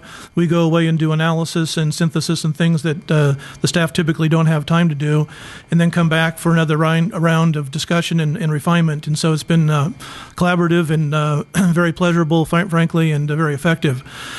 what we've been working on are really two things. One, a project master list or a master project list, which is a combination of the original system conservation plan projects that were developed back in 2006 and then updated in 2009, and combining that with new projects. There's a huge amount of creativity and experience out there in the field among your staff, and so we're tapping into that and adding projects to that master list. And just because a project gets onto the master list doesn't mean it's going anywhere. It just means it's going to get looked at, and it can get moved forward if it looks to be viable, or it can be taken off if it proves to be unviable. Well, we've been working on mostly on a fast-track basis are the priority projects, which we consider to be design and construction ready, and we'll talk a bit more about those. Just recognizing that operationally complex projects, need further analysis because they have impacts and interactions within the system that need to be considered and kind of combed through. So let's just stop and talk about system conservation targets. What water is it that we're trying to conserve? And in general, there's three places where water goes or is lost from the IED system. It's lost to evaporation, to spillage, and to seepage. And evaporation typically is very, very small, and it's really expensive to reduce, and so we don't really talk very much about it. Spillage, on the other hand, and seepage are quite substantial. Most of the spillage that occurs now from the IED system occurs at the lateral level. There's still out there are 192 spill sites where about 120,000 acre feet per year is lost from those sites as spillage. And I say about because there is uncertainty in these numbers, but they're the best numbers that are available. They're based upon and reconciled with an overall water balance of the IED water operation and an accounting of the water on a day-by-day, month-by-month, year-by-year basis. At the main canal level, spillage has been brought to essentially zero through the construction historically of reservoirs on the main canal system, bringing, again, that spill to almost zero. From the standpoint, I just wanted to comment on the 120,000 acre feet of spillage at 192 sites. It's an average of about 600 and let's say 25 acre feet per spill site. And of course, there's a lot of variability among those sites, but on average, 625 acre feet, which is less than 1 CFS average spill rate. And so that just defines the challenge of reducing spillage. It involves doing a lot of things at a lot of different places on a small scale, typically. So that's just the nature of the undertaking. With respect to seepage, we've got about, we think, 10,000 acre feet of seepage remaining at the lateral level, and that's because most of IED's laterals have been concrete lined. There are some remaining earth line laterals, but not that many. Most of the seepage occurs, that 76,000 acre feet occurs at the main canal level, with the East High Line Canal being the main candidate where we think most of the seepage is occurring. The master project list has something like 80 or 90 projects, individual projects on it. So these are the different types of projects. In the spillage reduction category, we've got integrated information management. You've probably heard those terms before, IIM. That's a set of tools to provide Zanjeros the information they need to better manage the system. I won't go into the details there. System interties, basically at a spill point, connecting the spill to another part of the system so that water is integrated back into the supply. Those can be simpler, they can be very complex. We have lateral interceptors. You all are probably familiar with the Mulberry D, the Plum Oasis interceptors. There's 3 more of those kinds of projects that have been identified and are on the list to be looked at again. And then mid-lateral reservoirs, which are really, in most cases, an alternative to the interceptors. So it's an analysis that we're looking at to look at the merits of both lateral interceptors and mid-lateral reservoirs and to find out which is the more cost-effective way to proceed. And then main canal reservoirs. The system's pretty good in terms of main canal storage right now, but on the west side main, your operators tell us that there's a real need to expand storage down there. So that's one of the projects on the list. With respect to seepage reduction, I already mentioned the East High Line Canal. The target reach there is from the All-American Canal down to flowing wells, and we'll talk more about that here in a few minutes. What makes a project on the master list a priority project? If it's technically feasible, operationally compatible, and cost-effective, it makes it a priority project. Those are the criteria we're using. Pretty simple. For cost-effectiveness, we're looking at the threshold of $285 per acre foot, which is the price being offered for on-farm conservation. If a system project has that cost or less, it goes forward as a priority project. Now, of course, there's other decision-making and screening that's going to happen following the technical analysis as these projects move forward and come to the board for your consideration. There really are two types of priority projects. There's the integrated information management that I talked about, and just you can see a kind of report of the status there. It is moving forward. 22 of the 223 automated lateral headings that will eventually be improved are under contract. 97 of 117 spill sites been upgraded. SCADA is going to be added to those. And then they're just getting started on the Zanjero laptops in their vehicles so that they can remotely control and access information for enhanced management. All that together at completion will save about 25,000 acre feet at a cost of roughly $200 per acre foot, below that $285,000 threshold. The other project category are the simple interties that are we can move forward with confidence that they're going to work, they're cost effective. There's 18 of those, and in fact in your packet there's a list of those priority projects that show the details on each one of those. And at completion there we're looking at about 10,000 acre feet of savings at about $123 an acre foot. Let me say also that as of yesterday and today, as a result of further engagement with staff, these numbers are going to change slightly, but not very much, and not in a way that really changes the conclusion here. This is just a quick example of one of the intertie projects. It's the Fillory lateral, or canal, excuse me, all right, I would say lateral, over off the West Side Main. And it loops around to the west of the West Side Main and then stops at its end about about a quarter of a mile, a little bit more of a quarter of a mile from the West Side Main. The end spill discharges into a drain which runs down into the new river there. And the project simply consists of extending from the spill point, extending a line canal down and tying it into the West Side Main. The Sheldon Reservoir is just less than a mile downstream. That water gets re-regulated, put back on demand, and is integrated back into the operation of the system. So a very effective project. The historical spill there from 1998 to 2010 is a little over 1,500 acre feet per year. And we think that with the project constructed, that spill will go to zero. There's no reason to think why we can't capture all of that. And so we end up with an estimated conserved water amount of 1,537 acre feet, well above that average I mentioned earlier of 625 acre feet per spill site. And if you look at a more recent period of record, 2011, 2012, we think we can save even more. So how you regard the project and how you evaluate it depends in part on what historical period you choose to make your estimates of the spill there. The point is, I guess, that spill has gone up the last couple of years, and so these projects, if you take that as the baseline, are going to save more than they would save based upon the longer historical period. This is pretty hard to see, and I won't go into detail, but basically it's just an itemization of the cost items, the related quantities and unit costs that we're using that have been developed in conjunction with IED, particularly the unit costs. So we get a total capital cost per cost item, and then we annualize that cost based upon the expected life of that component, and we total it down, come up with an annualized capital cost, add the annual maintenance for parts and labor to that, and get a total annual cost. So again, for this example, we've got $41,522 is the total annual cost. And if you divide that into the estimated savings, either the $1,537 or the $1,753, you're looking at $24 to $27 per acre foot water, which is really, really inexpensive, valuable savings. So this is one of the sweeter projects. Let me go on now and just talk about the East High Line Canal Lining Project. It was not looked at in detail during the original SCP formulation. The reach that we're talking about is from the heading on the All-American Canal down to the Flowing Wells Check. It's a reach of over 20 miles, I believe. There's a lot of complicated utilities and probably not a lot of seepage in the reach between the All-American Canal down to I-8, and so Interstate 8. And so that portion, although it would be improved in certain ways, probably would not actually get lined because, again, we don't think there's a whole lot of seepage there. The total potential savings is on the order of 60,000 acre feet, recognizing that about 30,000 acre feet of that savings is already being recovered in seepage recovery systems, and the lining would replace those systems and avoid the need to replace those systems in the future. And some of them are at the end of their useful lives and wearing out and are going to be replaced anyway.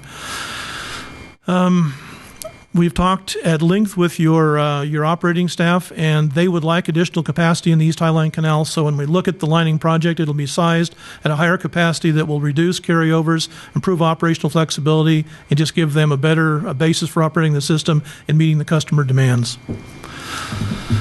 There are places on the East Highline Canal where the water level control is not adequate now, particularly at low levels, and it's difficult to get enough water into some of those laterals, and the water level fluctuates. And so the spacing of checks along the new line canal would not necessarily look like the existing canal. Check locations might be different, and they would be placed strategically so that you have good water level control. You can maintain the flow into your laterals at a nice steady level and provide the service that you want.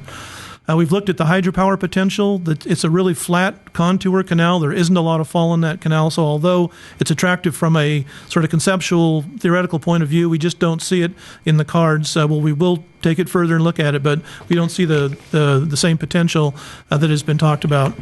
And in the long term, a lined canal replacing the old earthen canal will reduce your operations and maintenance costs. There are three possible construction approaches. One would be to construct the canal in the existing alignment, but that's problematic from a construction point of view. Just how do you keep the canal operational and place the lining?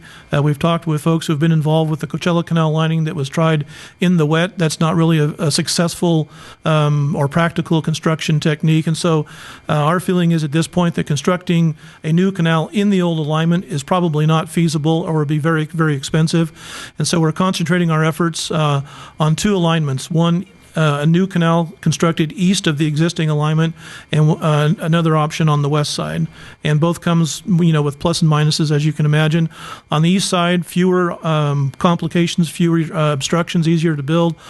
On the other hand, once you build the new canal, you've got to construct an extension of the laterals to connect up to the new canal, which would be challenging from a construction point of view.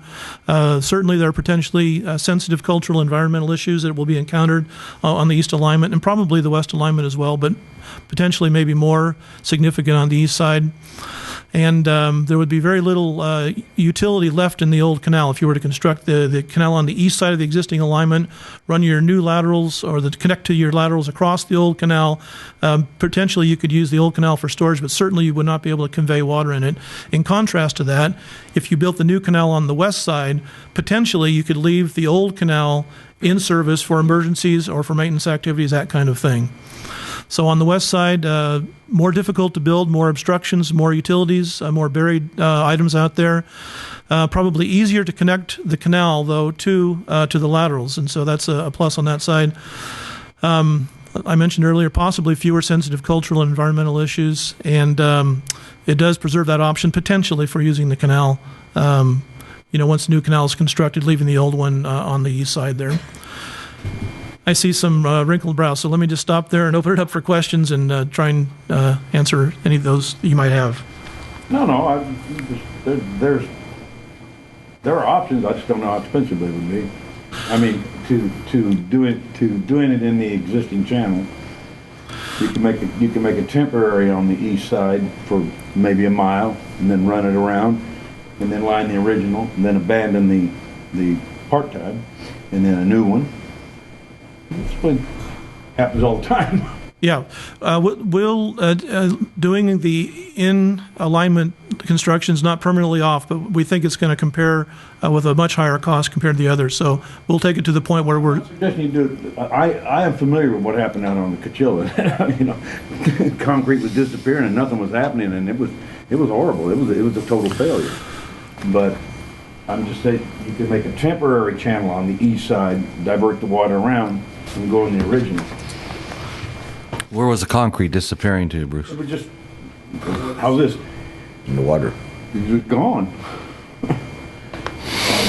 I mean, it wasn't physically gone, it just wasn't in place.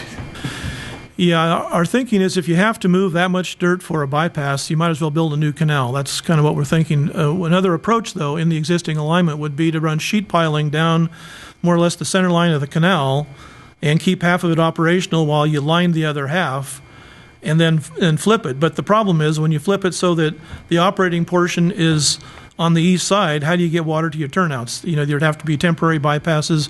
There's no simple way to get that canal constructed in the existing alignment. And again, we won't drop it until we're sure it's going to be more costly to do it that way. But our thinking now is that in all likelihood, a new canal either on the west or the east side is going to be the more cost-effective solution. Have you also looked at the end of the All-American Canal that is not lined at this time? That's not in our scope. I think that is being looked at, but it's not something that we're looking at. Next to what? That would be the next project we would look at.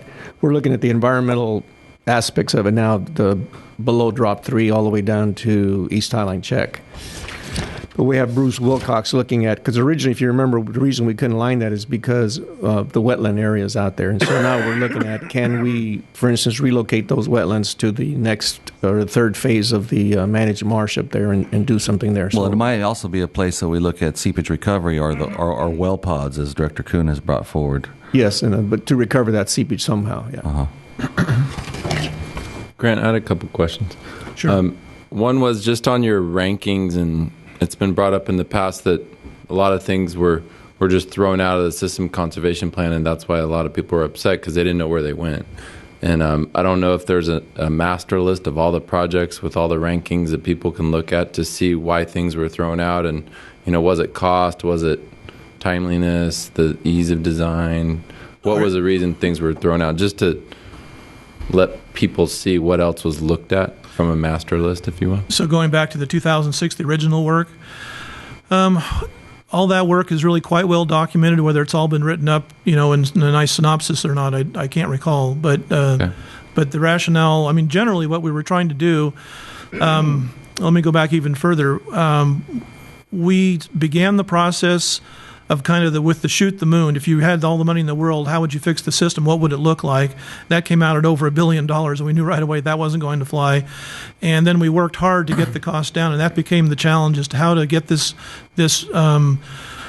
get the system so that it's operationally flexible, can meet the coming needs for on-farm conservation, and can conserve the water that is needed to meet the QSA obligations. And all the things that remained on the list represented the most cost-effective combination of items to get you there at the lowest cost. That's the general answer, but we could get you information, I think, to maybe give you more detail to that. That's good. The other thing is it's been talked about inline reservoirs and the effectiveness of our current reservoirs, because when you see spill coming out of a reservoir, it's not really being that effective if you're just loading it full. And is there a way to evaluate those reservoirs, or do we have the SCADA and the systems in place now, or are we putting them in place to make sure that we're getting that zero flow out of reservoirs and it's all being used? You talking about the mid-lateral or the existing interceptor reservoirs? All the above, I'm just saying. Well, it's an interesting thing. If you look at the historical spill from laterals, you get on the order of, on average, about 1 CFS of spillage. That's typical. Once you put the interceptor in, it becomes a tool for the Zanjero to operate more flexibly to provide better service to farmers. And so the actual flow from laterals is about 2 CFS compared to the historical 1. So there's a tendency to sort of let water go, all for good reasons, but it does put pressure on those reservoirs. And what I understand is when necessary, your operating staff are holding the water back, cutting out water at the heads of laterals, keeping it up in the main canal system so it can be used other places. Does the information exist to analyze that? Yes, it does. One thing that's really come a long, long way in your system, and I would say IID's head and shoulders above every other district we work with, primarily in California, but other places in the West, is with your SCADA systems and your automation. You guys have done a really nice job. Okay. And so this ranking of projects that's presented to us today, this was presented to the Water Conservation Committee last week, Jesse? Yes. Basically, the same information was presented to the subcommittee of the WCAD, and then I believe Ron Blisner made actually a little bit more detailed presentation to the Water Conservation Advisory Board. And the automated heading, spills, and monitoring Zanjero laptops, that was also part of the presentation to the Conservation Committee? I believe so, yes. And that's been given for the last 5 years. They've been looking at that forever. I think there was some consternation in the sense that here we get all this data, but then do we open ourselves up for an attack because now we have all this data and people start looking at all the spills that we're actually creating, and before we didn't have a way to measure them, but now we do. And I guess in your work with other districts, do you see that that's an issue that comes up? Now you're monitoring it, and now you got to report it, and then everyone starts attacking. I think flying below the radar is not a good strategy in the long term. I think data works for you. The way I think of it or describe it is this: if you don't paint the picture the way you think it ought to look, somebody else is going to paint it for you. So data is your best friend. Collect it, make it good quality data, reconcile it, be sure you understand it, and articulate it the way you guys want. That's your best offense, I think. Steve, back in the early 80s when the Department of Water Resources did their review of the district, they looked at spills, they looked at everything. Well, pretty much that whole decision 1600 was based on spills and how much spill can we cut out of the system. So. Right. So it's not really that we've been able to fly under the radar anyway. Since then it's been public knowledge. Okay. I would suggest that now that we have this, and to make this board more up to speed, or the users, that we organize some sort of tour. And maybe you guys don't have to be there, but I'm not familiar with a lot of the names on here because I'm a North End guy and I don't know the South or the West or different things. I just don't get around that much. But it would be helpful to see the different projects, A, that are put into place and that do work, but then B, are proposed going forward, because it makes people more comfortable with what they're spending money on. Sure, it will happen. Just to add something on the last Water Conservation Advisory Board, staff brought in 2 of the Sanjeros that are using the laptops, and they were actually pretty positive with the use of them. We are also working as part of the system conservation, but it's not included in the scope of work they're doing. But as part of staff is looking at other rounds on the south end, so they can use the other laptops that are assigned to the south end, so they can have the same success as it is being shown on the north end.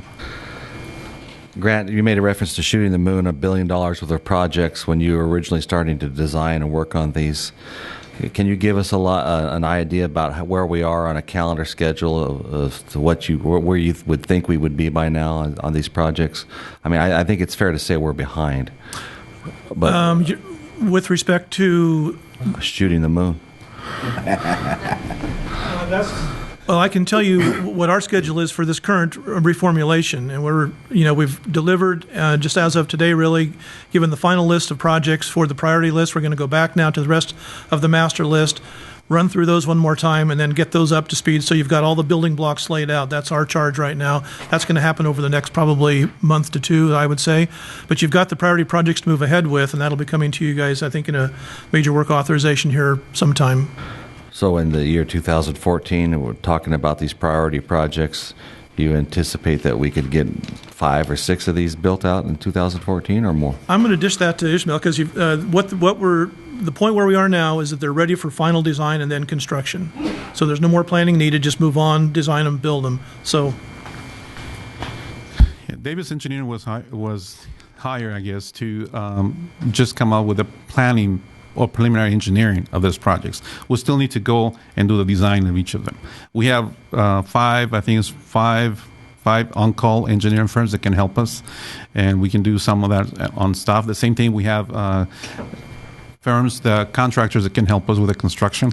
So it's just a matter of kind of looking at the workload after they're approved and see how much we can do at the same time. So once again, how many projects do you anticipate we could actually construct in 2014 and start taking credit for system conserved water?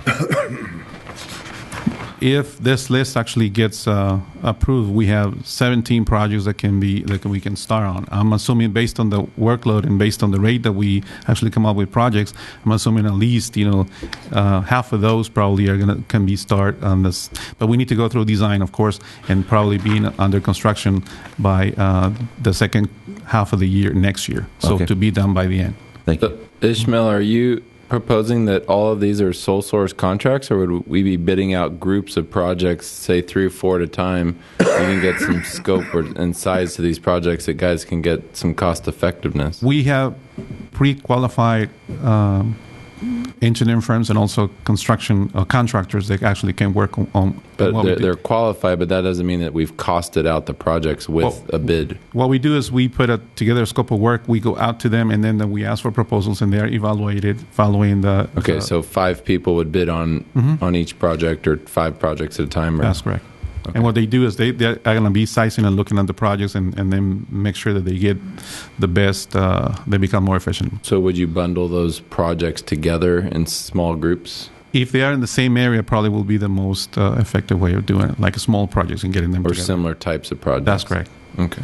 So those who have expertise or have more experience in certain type of projects can actually bid on those, and we'll get better. And then do we cost open it up estimates. for more pre-qualified people to come in to bid? Because now that we're actually going forward, the common complaint I've heard is IID had all this capital money set aside, but they haven't done anything for a year, and now guys are going working in geothermal and other things, and they've kind of gotten out of the IID construction business, and they might be tied up doing something else, but it's just we don't think, know. Yes, we will look at those, especially the projects they have, the big ticket projects. I think those will be good to go out to bid and just get those. Well, I would suggest from the board level that this all gets to go out to bid, package it, the small ones together, because I'd like to see it be competitive, and have everyone get a chance at it. So. Yeah. Okay. And then the IIM, what is the status of that? This shows 2013 capital costs at $40 million, but I know that we haven't spent $40 million. No, actually, when I was assigned to the Assistant Conservation Program, the first thing I did was to kind of look at what we have done. So, in one of those things where our participation with the upgrade of the infrastructure for our communication, radio communication, and the Assistant Conservation Program actually participated on that to help, because if we help in upgrading our system, then we actually are going to be able to use the 22 headings that were mentioned. They are being actually are going to be connected to our system and make it not compatible, but connected, and then also kind of be incorporated in our system by our own group of SCADA personnel. Okay. So we have that. We also have the 15 laptops being actually already ready to go, but we need to work in our system in order to kind of have our spill in certain runs, as I mentioned earlier, being able to have those runs able to work or be ready for our Sajeros to use in the laptops on those. So we also need to work on upgrading our Wi-Fi system in some of our yards, because if the Sajeros are going to have the laptops, they need to communicate as soon as they get to the yard, and when they are at the yard, to upgrade that when they get there. And that's part also of that system. I had a question, and a bunch of farmers have asked me, but if we're trying to look at any kind of smartphone integration or use TruePoint to where you can order water on a smartphone and just put in your heading and canal and your duration, because it seems like, a lot of kids out there in college, we can hire someone to just put an app together and they could go out and do it tomorrow. And I don't know, does TruePoint have that, or have they been going down that road to set up a... They can go through the web. No, not on the web. I'm talking an iPhone app or something that's easily downloadable and they can just get into their account. I can do my B of A on it, so why can't I order water? We have to look into it. I agree with you. It's pretty cheap to set up these apps these days. So. Yeah, there's actually an example for that out there. South San Joaquin Irrigation District up north has... Can you come to the mic? I'm sorry. Right. Yeah, South San Joaquin Irrigation District up near Stockton has TruePoint, and they have an iPhone or iPad app that growers can use to order their water. Now, there's a lot that has to happen behind the scenes to make that happen, but it's certainly in the realm of plausibility. It's not... Okay. So I know that there's an irrigation IIM conference coming up in the spring, and I guess do we evaluate technologies that are out there? Does IT go? Are we looking at what's going on with irrigation technology and irrigation districts to kind of stay on the cutting edge? Because we are the cutting edge, but I don't want to be the bleeding edge. I understand. Well, we attend. Some IID staff attends to these conferences and stuff, so they get some information. Usually they talk to people, they exchange business cards, and usually they call us and we engage in some in conversations and trying to find out if their applications actually work or not. Well, I was just wondering, maybe if WCAB, just like I'm going to forget the name, but the energy side, the Energy Consumer Advisory Board, if the WCAB, some of those guys can go and get better educated on what's out there, it helps open up their breadth of knowledge. And I know there's a lot of tours I've been on the upper Colorado and in the Central Valley. A lot of people are doing a lot of different things, and if there's the industry leaders in technology, I'd like to see what else is out there. So, yeah, certainly we can do that. Excuse me, but like you mentioned, we usually are the leaders as far as most issues related to technology. The only ones that I know that are doing a little bit more maybe is Steve Cannell up there at Oakdale Irrigation District, but usually they don't. Their systems are very small, and so usually our challenge is getting the systems that work in a large scale. Right. But I know certainly that we can there make was some. one up in Washington, Oregon area that has a lot of hydro built into running their systems in SCADA, to where they make just enough power at every gate to run all their SCADA. And I mean, it's out there as far as cost, but The because they're irrigation, so spread out, they can do that. We got the Irrigation Institute conference coming up, and maybe we can work with the WCB to get a couple of, or however many people want to attend. And they usually have a pretty good conference. I think Tina is going to speak this year. Right. So we can maybe get some people up there to see that. We've had a lot of discussion on this. We have the Farm Bureau representative here and the WCAB representative, Al Kalin, here. Do we have any comments from the WCAB, Al or Lindsay from Farm Bureau, in regards to today's presentation that you can give us to us in a short, concise way so we can then take a break? I want to know how this is going to help with the 12-hour spills.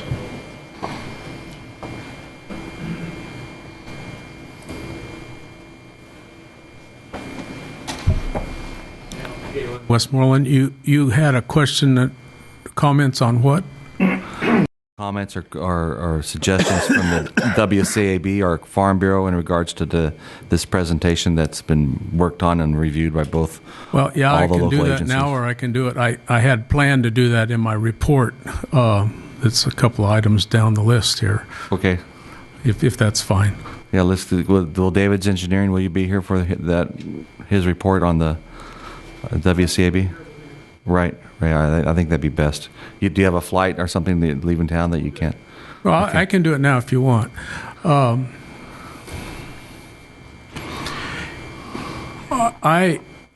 mean, we saw the same presentation that you just viewed.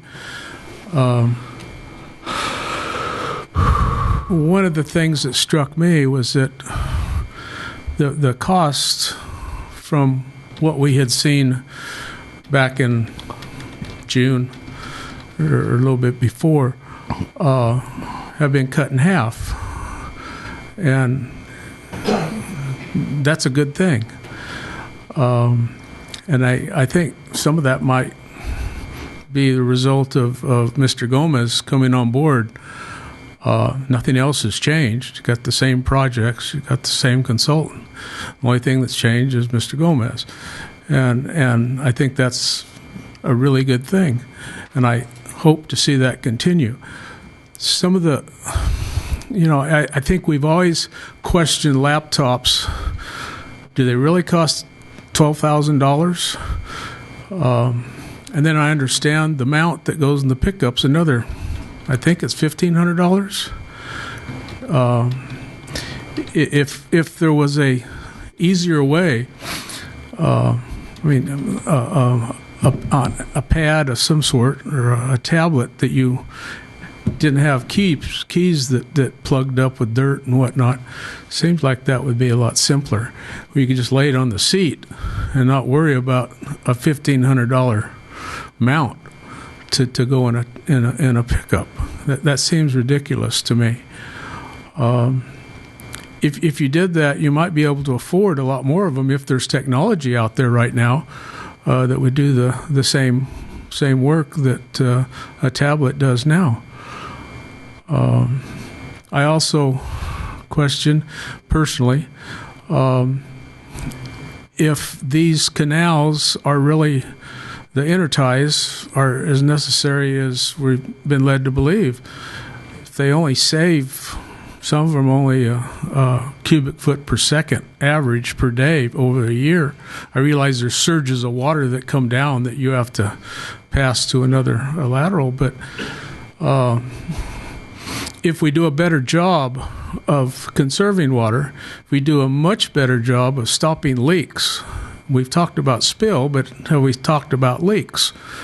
A lot of these gates, I mean, they're just wood boards stacked on top of each other. In the old days, you plugged the leaks with horse and mule manure, and it swelled up and stopped everything, worked great. I don't think the Regional Water Quality Control Board would accept that method anymore. Plastic, is one method of stopping these leaks. You can easily get a cubic foot per second leaking around one of those gates. And that's what you're paying $500,000 for right now, to put a ditch in to catch that leak. So if you stop all those leaks, do you really need all these projects? I don't know. I can't answer that question. Well, ideally, I think we were trying to prioritize these projects so they had a more cost-effective ranking and they are more acceptable amongst the irrigators that know the system. Has that taken place? I think so. Yeah, they're being ranked.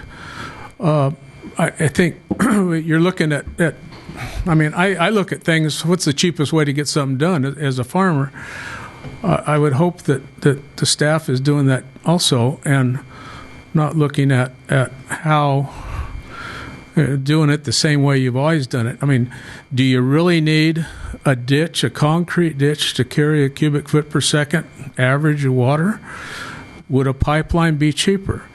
If you use a pipeline that's underground, you don't have to worry about maintenance on it. The right-of-ways aren't as large. And from what I've been led to believe, it may be even cheaper to install. And I was just talking to... Is that where we come into consideration of those flows, those high flow times and periodic ebbs in the system where that well, you don't have to the turn it all loose at once. I mean, you have checks up the canal. I mean, what do you do right now with it? You back it up and then spill it slowly. So you could do the same thing once you had a smaller system in. So these are the kind of questions that I have. Do we really need to spend this much money if in the future we're going to be conserving water and we aren't going to have as much spilling as we do now? In the future, if we stop the leaks, are we going to have that much water to move from one lateral to the next? Yeah. I really don't know the answers, but those are kind of questions that I certainly have. Al, there was a criticism I know in the past from some farm groups that if we're moving towards a huge on-farm conservation, that there won't even be spills in the system. But then I hear the opposite being true, that as we move to on-farm conservation, I know ourselves, we're running some drip systems. So we're saving water on-farm, but actually we're stacking up water in the ditches and it's causing more spill in the system. And are we really taking that into account, where we can save it on-farm, but then we're causing more on the other side? And I don't know how staff has weighted or how farmers have weighted. I mean, we don't really see what's going on in the system. We just see what goes into our field. So is there any comments from the peanut gallery, if you will? But I know that they were trying to get away from a lot of these interties because they said there'll be no water going down the end of the ditch anymore. I don't really see that being the case. I mean, a lot of sprinkling's going on. I know Alex Jack and JP Laboucherie both said that's the most cost-effective from a farmer standpoint on saving water is sprinkling, but then you end up spilling it down your ditch and down the laterals. I live right in the middle of all the vegetable ground, and it's absolutely amazing to walk out at night when it's calm and hear the roar of pumps in all directions, and I can't hear too well either, and I can still hear them. They're everywhere. We see more and more and more pumps, which means more and more sprinkler systems, drip systems.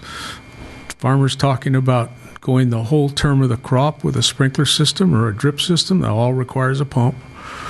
And then maybe that will increase the amount of spills, because when you turn those pumps off, what do you do with the water?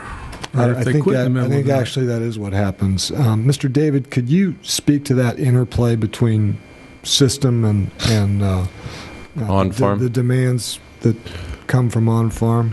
And then just to add to that in your discussion, I know you fly over Coachella and every field has a pond. And I don't know that we get to that here, but do you get to kind of a system of ponds within, and they're called inline reservoirs, but do we set up a more system of inline reservoirs where we can store water through an area? Just at a high level, storage in your system is the shock absorber. It's the cushion between supply and demand. And if you're going to be providing more flexibility to your farmers, which they're going to want when they're either under equitable distribution or getting paid to conserve water. Or 12-hour runs. Or 12-hour runs, that you need storage in your system down low. And, you've got your main canal regulating reservoirs, and that you can back water up into those, but there's some water in motion when that water gets cut off. You can't do that perfectly. Laterals are going to spill. There's no question about that. And so you need storage in the system, and we think that picking up that lateral spill is really important. Even though on average the laterals spill about 1 CFS, those systems are designed for almost 10 CFS because you get short periods when high flows come down. If a 10 CFS head gets shut off, you don't want to miss that water. Now, you can't design it for 20 or 30, but you don't want to design it for just one either.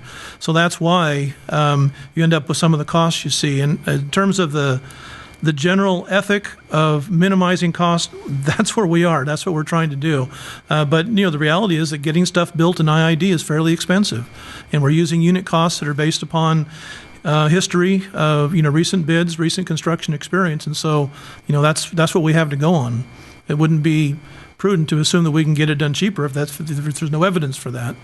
So, how about the on-site farmers as far as doing ponds on site or doing something on site to where they don't have to spill it out so much into the system? They can just load their ponds and then run out of their ponds. In districts where that haven't chosen to provide the flexibility in the delivery service and have chosen to more rigid patterns of delivery, and yet farmers want flexibility, many farmers build their own ponds to provide that cushion that I'm talking about, that the buffer between the supply and the demand. I think that's why you see what you see up in Coachella. They irrigate, at least historically, by gravity up there, and yet the district didn't have capacity to provide large flood heads, and so they would accumulate their delivery for a 12 or 24-hour period, then irrigate in 3 hours and be done with it. Right. To facilitate, good surface irrigation. I just didn't know if we look at incorporating that into some of these 12-hour run scenarios where we have storage in a given area and really analyze our 12-hour run areas to provide more storage in that area so we don't have to have these pulsing systems all the time. Well, in my view, that's one of the things that the mid-lateral reservoirs would be designed to do. We'd have to look at it. Certainly, we're getting a strong signal from your operations staff that the 8 acre-foot mid-lateral reservoirs that are in the formulation now or were in the original formulation are too small. And so we're going to be looking at scaling those up and looking at the newer numbers. The system is seeing more spillage now. We've got new data to look at that will help us understand patterns of rejected water and what the sizes should be to accommodate that water and conserve it. So in your report, you go 1998 to 2010 estimated acre-foot saved, and then 2011, 2012 estimated spill saved. The number went up just because what you just said, the spills have gone up. Is that correct? We haven't studied it in detail, but that's my impression, yes, is that the demand for flexibility has gone up. The number of 12-hour deliveries have gone way up. Spills have gone up, and it's pretty easy to come to the conclusion that that's why. Okay. Yeah. And there may be other factors as well, but that's one of them for sure. Okay. Anything else? Lindsay, you have a comment? I have one more comment, and it's an area that I hope will be looked at closely. And as we talk about more reservoirs or storage, we're going to have to look at electrical power at some of those reservoirs. One of the projects that has been studied is pumping water out of the Sperber Reservoir. It's got a cost of $3 million. Cost of dropping power in there is $1.5 million, and I really wonder if it really costs that much, or can it be looked at a little closer? Can we shave the pencil down? I don't know, but that just seems awfully expensive to bring power to a pump. And that's just one example. I mean, as we move to on-farm conservation projects, I don't know how long the County of Imperial is going to allow us to run all these thousands of diesel pumps. they may start shutting us down. I mean, we're going to have to go to electrical power where we can. And some way, somehow, we've got to cheapen up the cost of installing power to the farm or the reservoirs. Yeah, well, that board has heard that concern about the electrical infrastructure needs for the ag community on those pumps, right? And how it would service in both areas: power balancing, power distribution, as well as water flexibility in our water system. So we hear you, Al. Carl, I have a question, and maybe Jesse and you can work together, and Jesse can help fund a study. But one thing was looking at the areas of the IED that there's adequate power to run pumps and what the schedules could be as far as electrical pumps, because I know when I've looked at installing sprinklers or other things, and to transition to electricity would be great, but if there's no electricity in the area and the cost to get it there, like you just said, I mean, for a $40,000 installation of a pump and everything, I was going to have to pay $150,000 in electrical just to get it there. It didn't seem like it would ever pencil. And when you look at other funding sources like NRCS, they won't pay for the electrical upgrades. They'll only pay from the diesel to electricity conversion. They won't pay to bring the line there. So I don't know if there's some sort of public benefit or water conservation benefit of getting the electricity there and then getting some of these air credits and other things as well. Okay. Lindsay. Lindsay Dale, Farm Bureau. Absolutely, I'd like to just kind of repeat what you're saying. We definitely need to have that discussion. That is a definite concern for our growers, is the cost of bringing electricity out to the field. It's skyrocketing. It's just crazy right now, so we need to definitely have that discussion. And anyway, Farm Bureau or some of my growers, we might be able to form a committee to help in that discussion. Regards to Director Benson's concerns about the apps or different things that we can use, we would definitely support any technological advancements that both parties can use or all parties can use to make the process easier and more efficient. And however the Farm Bureau can facilitate any discussions or training for our growers, getting the information out, we would definitely be willing to do so. I think that all of our growers have iPads and smartphones, and we've got the resources in the field. We just need to better use them. And to any way we can help, definitely we're there. Okay? Okay. Thanks. Thank you. That finishes everything on this item, board. We'll take a 10-15 minute recess at this time.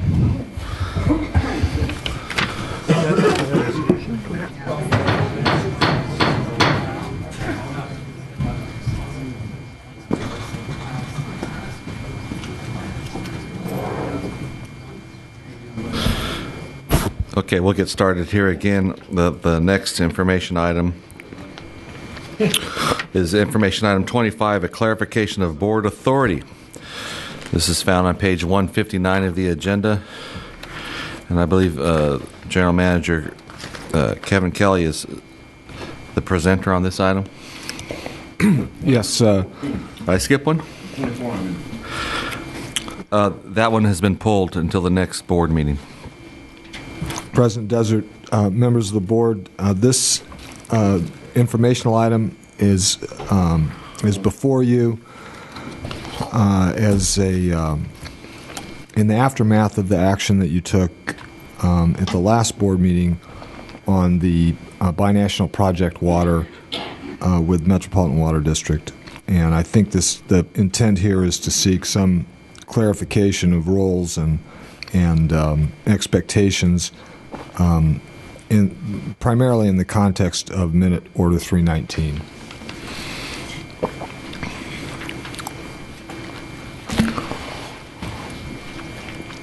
So this is on for information. Yeah, I asked that it be put on mainly in the aspect of forbearance. I'd like to see us adopt a policy that any agreement that has a forbearance in it, that it come back and it be fully explained. And I'd just like to voice my concerns, what my concerns are on forbearance agreements. Excessive forbearances has two risks. One would be a failure to enforce aspects of rules, and the second is potential for regulatory creep. Our water rights have been adjudicated by the courts. The IID must insist on the separation of powers in the matters of forbearance. In the matter of forbearance, the judiciary power should not be waived for executive or legislative powers. Forbearance can and is used as a tool to alter adjudicated rulings. It is a tool to solve a problem by asking the regulator to give up a right secured through adjudication in anticipation of regulations for the circumstances that we face today. Forbearance in contracts in legal terms is a valid consideration. There are times when a forbearance may have an impact on other contracts, and those need to be fully vetted. So, there's a concern that at times that we participate in a water agency fraternity, and there's concerns about that. And then the other big concern is the move in the state and up and down the river for prescriptive water rights.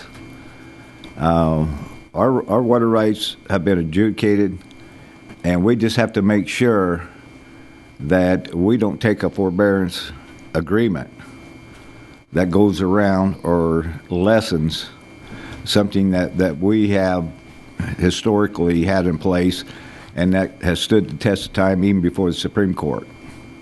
And that was my only concern. Right. So just to recap, I think that the concern is, and I've heard it voiced elsewhere, is that neither the general manager nor any agent of the board enter into an agreement that would have the effect of diluting, right, or weakening IID's historically strong water rights. Right. It could be any asset, as far as that goes, but tangible or intangible, such as a water right or a contract that we have, or some type of ruling. But if just to let the public know that it will be vetted here in an open forum before it is signed. Certainly. Right. So rather than the general manager or an agent of the IID being in that position to negotiate something, any type of a formal decision or direction would require a board vote. Right. For any type of activity that may cross into this territory. Right. Which we would seek anyway. Right. But I take your meaning to be that this rises to the level of policy, and if you, with your concurrence, I think we might consult with the Nossaman attorney, right, to prepare something for you. Well, in the 319, the signatory participants agreed to a forbearance. Okay. That forbearance is probably just a forbearance of the water that Mexico is turning back, and so there's a process. That's one thing. But also, when you're dealing with international treaties like that, and you're not right there all the time, so they'll ask you to sign on ahead of time, and they want you to sign a forbearance, and you really don't know what the scope and the term of that full agreement is. So that's a caution. It's the only way that they can get a group, say in Shortage, can get around the existing entitlement water rights that we have would be if we agree to forbear it, because it has been adjudicated.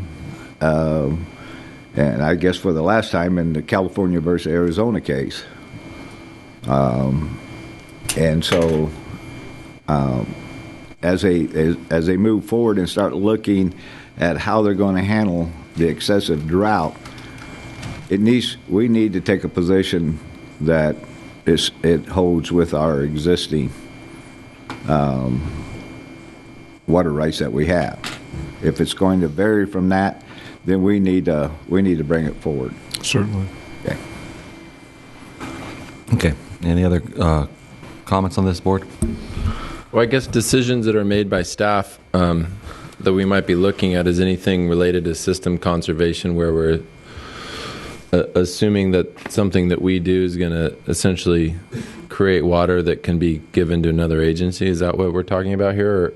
Because 319 essentially is kind of a system conservation approach. I'm just thinking any agreement that has forbearance in it. It doesn't necessarily have to be 319, but okay. When you see that forbearance agreement, it should run up a red flag that there's a ruling or an agreement or a court ruling, something that's in place that when you're asked to forbear, it's to seek a waiver of that ruling. And it's usually something that if it could have been done through legislative or executive, they would have done it already. But because it's been handled in the judiciary, they don't have the authorization to alter it. The only way it can be altered is if we allow them to alter it. Right. So forbearance, as I'm familiar with it in water, is basically forgiveness, and it's one party sort of standing down and agreeing not to challenge. So, well, in the case of the 319, the water placed in Lake Mead by Mexico could have been viewed as surplus water. Right. And so they were asking, okay, we're asking all the agencies, don't go after that surplus exactly. water. We want that to go in a different direction. Which that move doesn't lessen our assets, okay, or any tangible or intangible asset. Okay, that's a little different.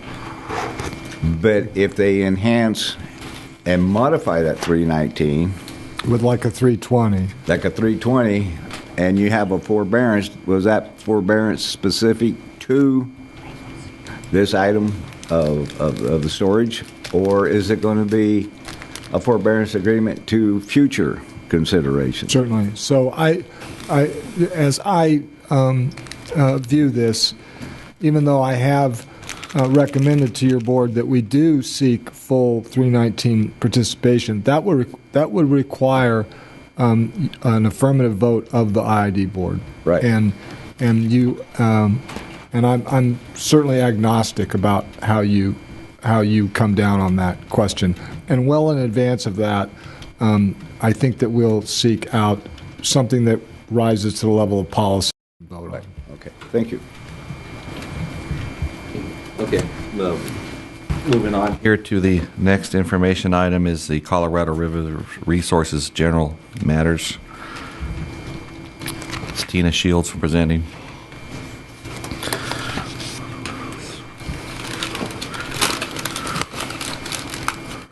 Good afternoon. I'm just going to provide you sort of a year-end summary / update of some of the events that occurred at the Colorado River Water Users Conference last week in Las Vegas. Steve touched on it, as did you, Director Desert. So let's just do a real quick status report of where we are. As far as hydrology, you'll see that the volumes of the reservoirs continue to drop. We're now in a downward decline portion of the year because it's winter and the snowpack is building. So we're basically taking water out of the reservoirs, but it's not currently being replenished. So this number will continue to drop until the springtime when the inflow comes in. You'll see overall the system storage is now below the 50% mark, and the elevation triggers are getting closer to that 1075 benchmark for Lake Mead, where you do see a shortage trigger. Before I get to talking about CRUA, I wanted to just give you a reprisal of where we stand in some of the outside discussions that have occurred that are sort of creating the framework for the discussions that we did here up at the Water Users Conference. This is a quick graph of the last 100-plus year period of inflow at Lee's Ferry, which is essentially the water supply for the Colorado River, and how they measure and track. The significance here is in this recent 14-year drought, 11 of those 14 years are below average, which is that black horizontal line. So it's been a very dry year. One of the comments made at the conference in Las Vegas is that they've gone back into the paleontology, the historical record, I can't say that word, and the drought we're currently in is the worst record of 1,400 years. So it isn't just a little drought, it's a significant drought that is breaking the benchmarks from when they go back and do the tree ring studies. We did have 3 good years in there, but again, the bad years are so bad that they significantly outweigh those better years that were above average. So this is the sort of the gloom and the doom. What these graphs show, and I think I'll just scroll ahead to Lake Mead because that's what directly impacts us. If you took the most recent 14-year drought and you experienced that the next 10 or 20 years, this is what the elevation looks like of Lake Mead. And you're getting down to some very depressing elevations below 1,000 feet, very significant. So this is assuming that we don't get out of the drought and things don't get better. The framework of the discussions that occurred in CRUA is how best do we look to offset these type of predictions, not knowing what lies ahead, but knowing that the forecasts for the next 10 to 15 years are very dry. So a lot of the conversations we heard in the 2 main panels, which were short-term discussions and longer-term planning, is what can we do to bend the curve? With hydrology this bad, you can't change what the water supply is, but are there things you can do to push forward when these significant trigger events might occur, or at least buy another year or 2 of time in the hopes that the hydrology changes? So again, last week, Water Department staff and some board members attended what's the annual Colorado River Water Users Conference in Las Vegas. The theme this year was Colorado River Committed Collaboration, and there were significant discussions that occurred about what has been done in the most recent year with regard to tribal water rights and trying to pay some attention to those longstanding litigation and settlement discussions that are occurring. But the other primary focus was how you move to offset these drought predictions and sort of the gloom and doom and what lies ahead and what can the different agencies do cooperatively. So I'm not going to read through these, but I've highlighted some different points of interest that were brought up by the different speakers in primarily the short-term panel. That one of the things we're facing in the lower basin is what Arizona terms a structural deficit in the water balance. You've got an allocation of water to users, you have evaporative losses of about 600,000 acre feet, but the demands are so much greater than the current supply cycles that you're going to have essentially a 12-foot elevation drop every year if something isn't done. Comments were made by Nevada that the era of water transfers is over. That's not how they see fixing these solutions moving forward. We essentially have 3 choices. We have to develop supplemental supplies and augment those supplies, or we have to reduce future demands and work on dealing with these loss issues. And probably it's going to be a combination of these because really the simple solutions are gone at this point. So that's the framework for a lot of the drought planning discussions that are occurring for the water agencies and the different basin states looking forward, and that obviously if the hydrology doesn't improve, we'll get more and more press as those elevations continue to decline. I'll just leave on this last note before I end with the Secretary's remarks. The focus right now is, again, on that bending the curve. How do we just buy a couple more years' time? The problem with this is those are significant volumes of water that would be necessary. You're talking 2 to 3 million acre feet in the next 5 years, and all the cheap and easy projects are gone. So it's really looking at cooperative management of the basin, what can be done regionally, because on an agency-by-agency basis, there are not solutions to the Colorado River as a whole. There is really not an interest I've heard expressed by any water agency to renegotiate the compact. The focus is on collaboration. The focus is on working together regionally, and the focus is on preventing the secretary from stepping in and acting as a water master, because at the end of the day, if decisions are made at that level, we're all going to end up in court anyways. So I will end in just describing some of the secretary's comments. She made some very laudatory comments about IID's role in the 319 participation. She was very vocal on the leadership provided by IID in this manner and appreciative of the efforts towards collaboration, because it's a little bit of a new role for IID. We're used to doing things when the consequences are very dire, but this was something that was done by IID proactively without reclamation forcing the issue. I will also point out that there were some comments made by Ann Castle, and she has been very vocal not only in this context but in other basin study speeches that she's given, to say that the solution to the supply-demand imbalance being faced on the Colorado River is not looking at farmers and fallowing, that farmers do feed the nation, and that, again, this is a collaborative problem that has to be addressed by both the cities and the agriculture interests, but we can't look at fallowing as that solution. So I think that's very helpful, because in the past we've always heard fallowing this and fallowing that and the ag reservoir, which is kind of code for IID. But the focus really is on these collaborative solutions and looking to negotiate opportunities and avoid that litigation, which is how things have always been done in the past.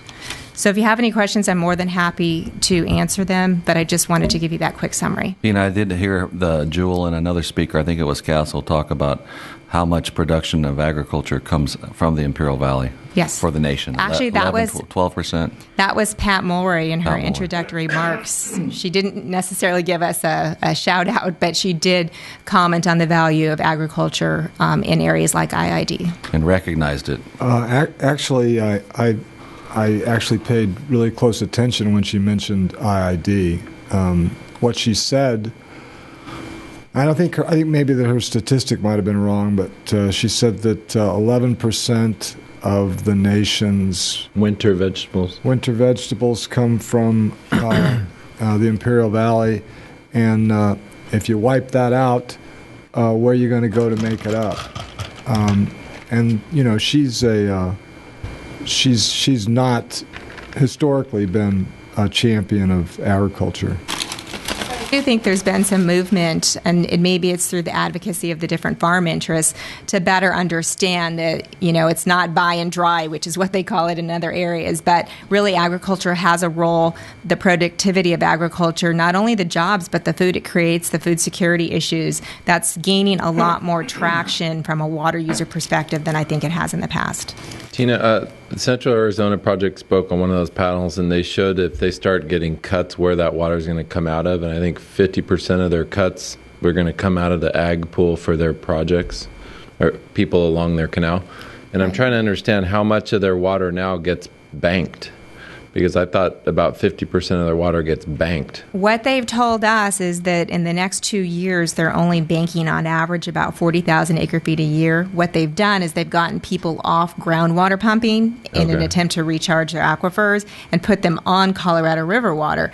If they get curtailed, they're going to cut them off from the Colorado River water and put them back on the groundwater. So again, it becomes a reservoir management from a groundwater standpoint. I think the first cut in Arizona's Salt River project, if CAP has that kind of a... Salt River's not on CAP. Salt River gets... They get a portion, but most of theirs comes from the Salt River. At the end of the day, most of the impacts that the other agencies will see, and this includes the upper basin who faces potential loss of energy generation, is their cost will increase. Yeah. So. Well, the big thing that I saw too, and it affects the energy side, but the Lake Powell elevation, if you go to that side, they were talking about the energy production in Lake Powell going away in 3 to 5 years. So it'd be 1,500 megawatts that would disappear off the grid. Well, they're in the process of replacing their pump Right, so but they it'd can go do below lower. their intakes for even their hydro. Correct. Their big issue is cost, that low cost revenue generation, and Carl can speak to it probably better than I can, subsidizes a lot of their projects. And they have contractual obligations that if the cheap power goes away, they'll have to obtain that power elsewhere, and the cost goes up, and that affects all of their users. That's even if it's available. True. Yeah, because it was the Department of Energy through WAPA, I think. Is that right? Correct. They were talking about that going away, and right now it's at 3 cents. And I think Boulder Dam's at 4 cents, just because it all covers the maintenance. It's a lot of energy. It's a lot of cheap energy. It's not just a matter of it going down. I mean, there's potential damage to the generators as it gets so low. You're going to see some cavitation, which could damage the actual generators, and it could be high maintenance moving forward with it. So it's a lot of potential issues there. Much of that cost savings funds their environmental programs, so they would Right. take a hit as well. Yeah, they were talking about their fund. They had 2 different funds or something. They're retooling their hydro generators for a wider range of water flow, so they don't have those cavitation issues, Carl. Yeah, they're trying to extend their blades out a little bit to be able to work, but they're hoping that'll get them down there. But again, there's still a risk.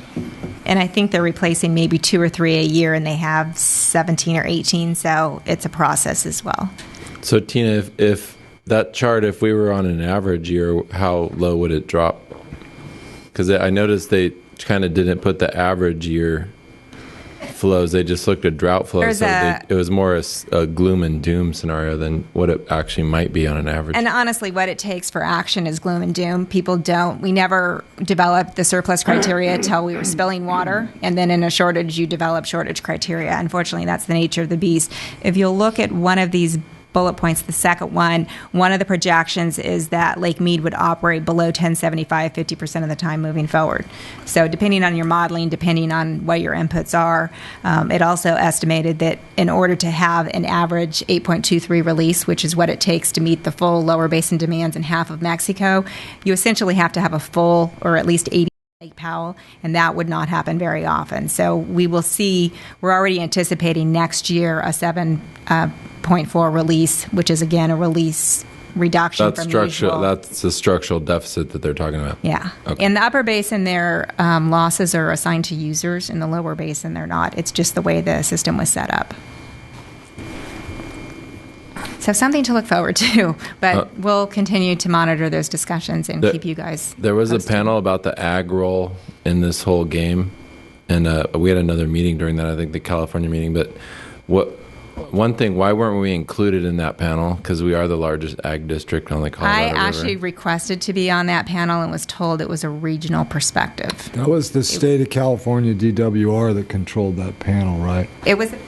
I didn't hear the presentation, but there were only 2 participants, which usually a panel has 3 to 5. So I'm not exactly sure what was said on that. Okay. Gina, we see graphs all the time, and I noticed on this one it had hydrology and the lake levels, and then the years of declining. To me, what would be interesting if they included 3, the precipitation levels, the lake levels, and then the existing storage. We know there's been a tremendous amount of storage put in since these early years. I think the quote made by Southern Nevada was in the last 15 to 20 years that, and it's primarily California, has been, I think it's 14 million acre feet of water created from the conservation programs and the various storage programs. So these elevations do include the current ICS water. They also include shortages if those elevations drop. They don't include storage, for example, in California. No, they don't. Or in Colorado.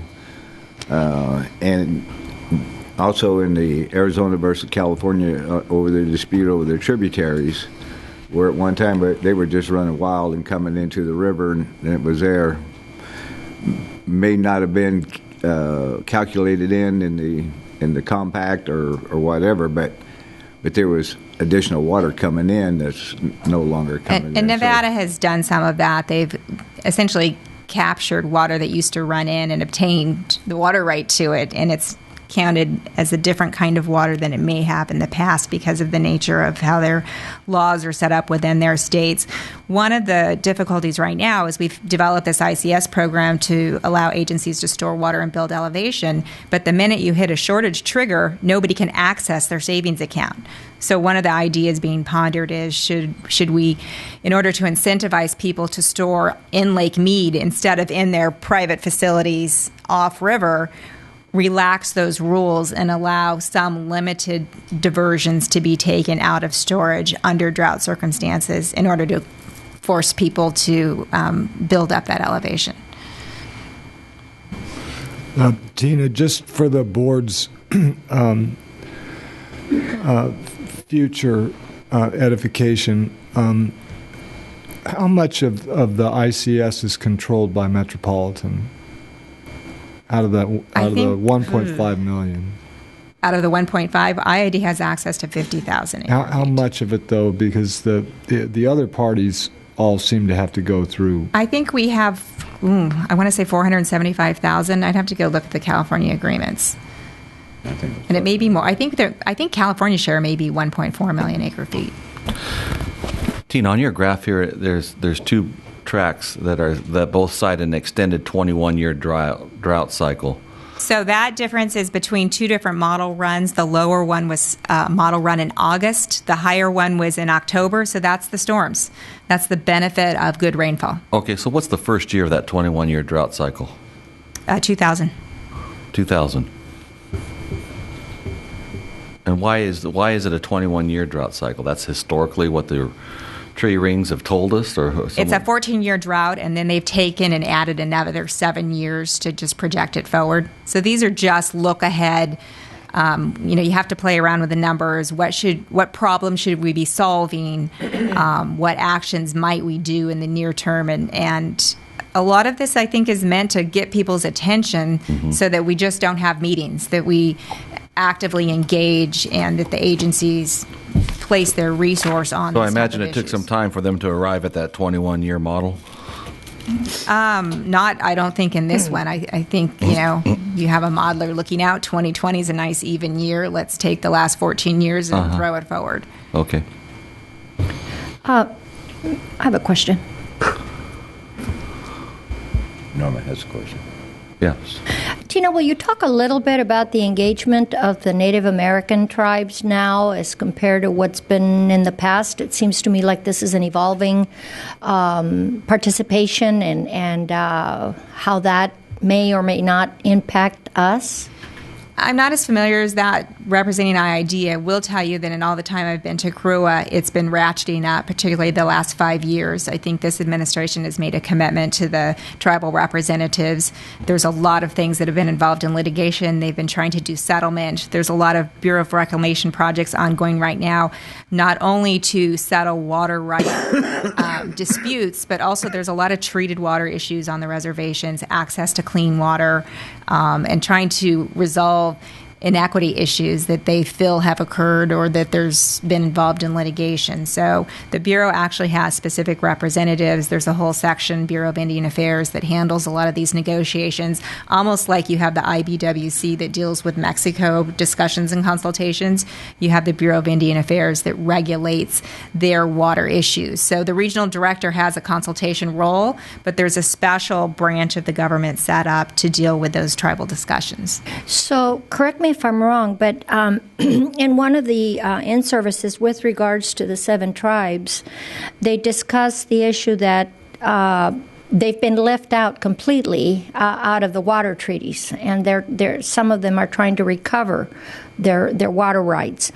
And they are very sure that they will. And then the question is begged, what is going to happen? Where is that water going to come from?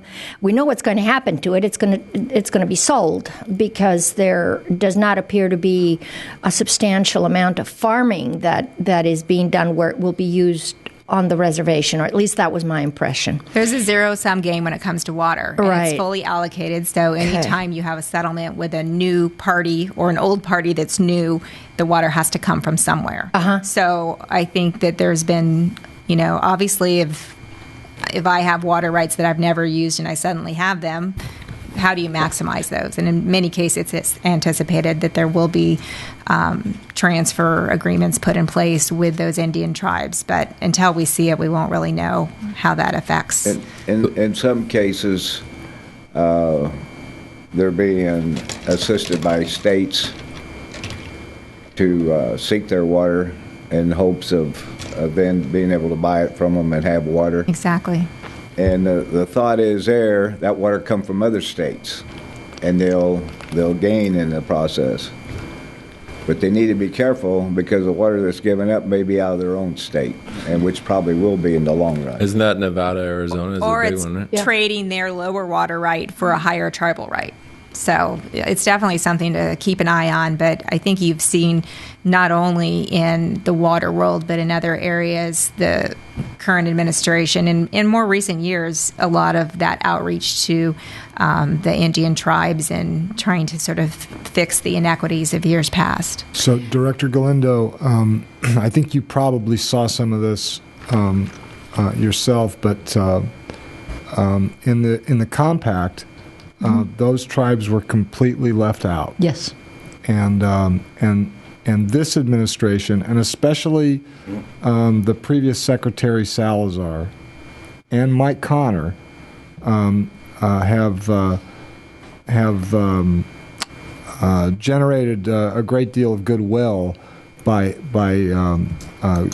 reaching settlements with some of these tribes for a relatively small amounts of water. That building the conveyance to actually realize that water is impractical, and that's where you end up with another source of water for a state. And another thing was, just to piggyback on what Tina's saying, during the opening speech that Ann Castle gave, she mentioned it and reiterated it several times, the issue of collaboration with surrounding reservations. And she brought that up with regards to the participation of Torres Martinez in relationship to Salton Sea. She didn't mention the Quechan, but that I would think also would encompass part of her speech. She mentioned it more than a couple of times. She returned to it repeatedly. Director Hanks, you and President Desert have a Salton Sea Authority meeting on Thursday where our initiative, the resolution will come before the Salton Sea Authority. As far as Interior is concerned, at least on the part of Ann Castle, what they really want to see is consensus among stakeholders, including Torres Martinez. Thank you, Tina. Okay, thanks.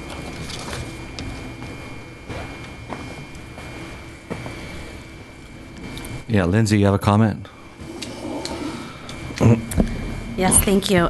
This comment is more of a point of clarification, and I'm hoping that Ms. Mulroy or her staff members are listening.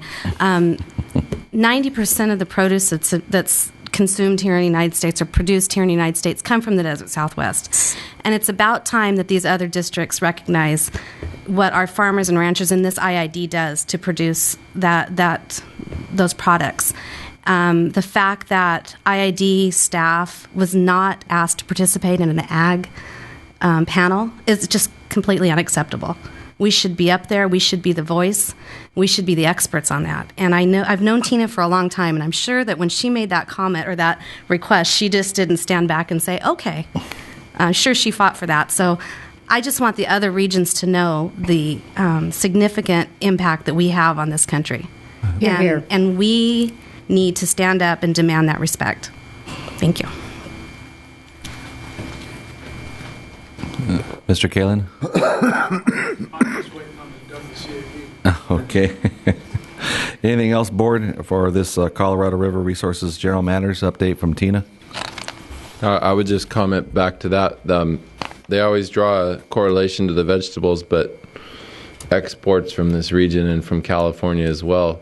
You know, they talk about exports as being a bad thing when it comes out of farming, but the Central Valley loves to talk about all their exports. I think 80% of the nut products that they create in the Central Valley are exported outside the United States. So when you look at farming, it is a world industry, and we are a leader in the world.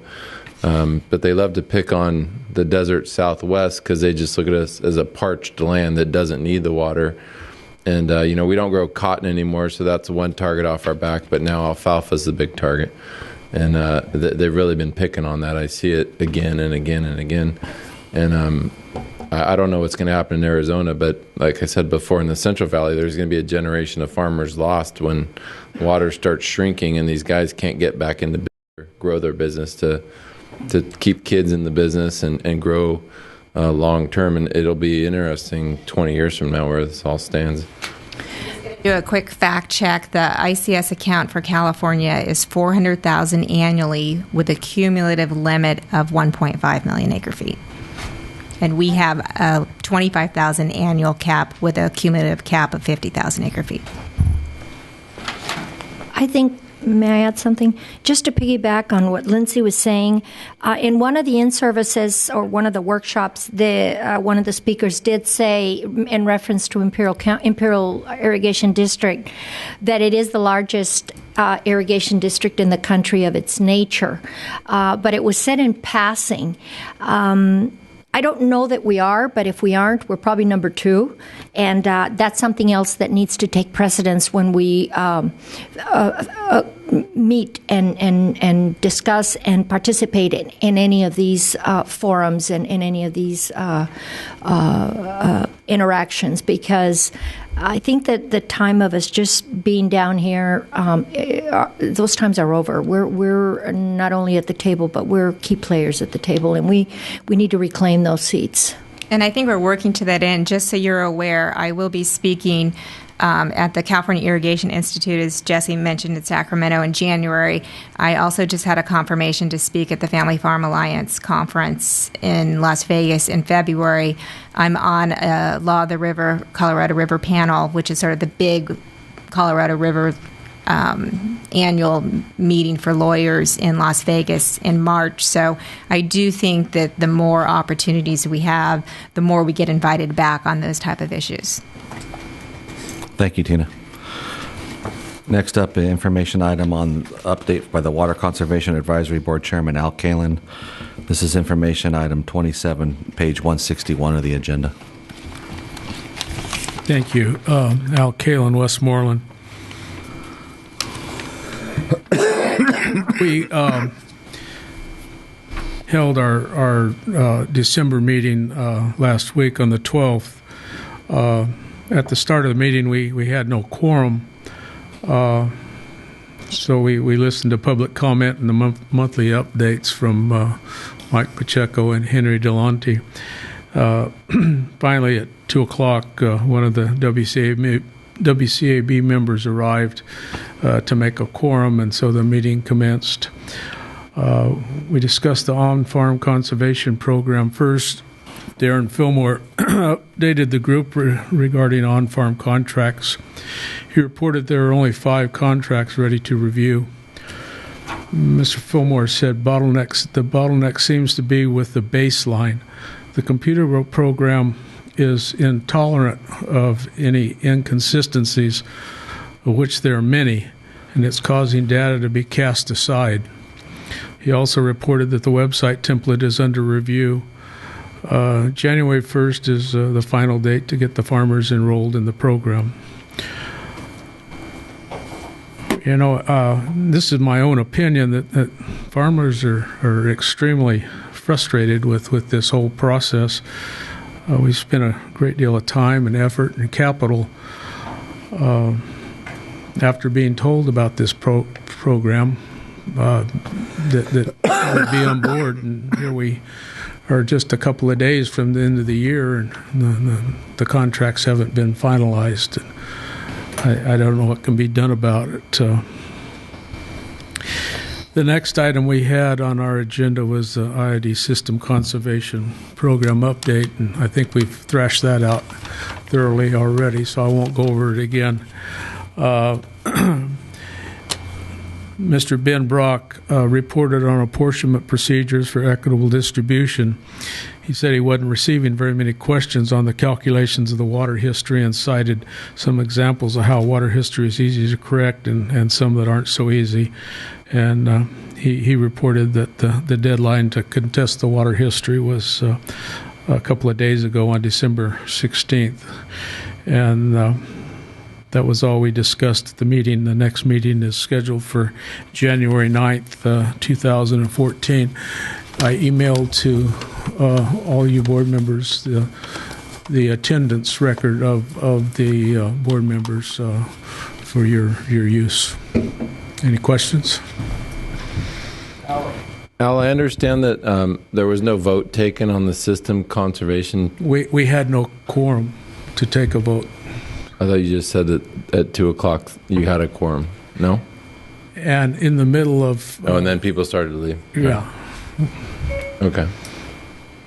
Was there a consensus that people are tired of talking about it and want to move forward, or there's no consensus? We'll just have to wait till January and bring it up again. But the subcommittee heard it. I know that they met with these guys. They were willing to move forward. And the subcommittee had a recommendation to move forward, yes. Okay.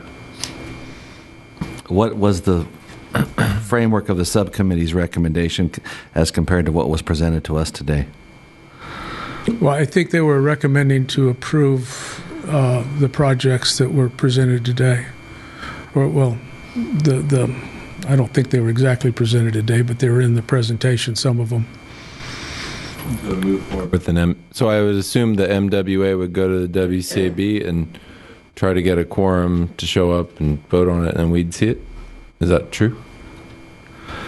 Al, yeah, we would expect that we get the recommendation from the WCAB, then we would bring the major work authorization to the board after they give the recommendation. But it's up to the board if you want us to do it different. I mean, I would just suggest you work to get that MWA going, and I would say create smaller MWAs or something that doesn't have that big IAM together with everything else. I would break them out. Right. Okay. Yeah.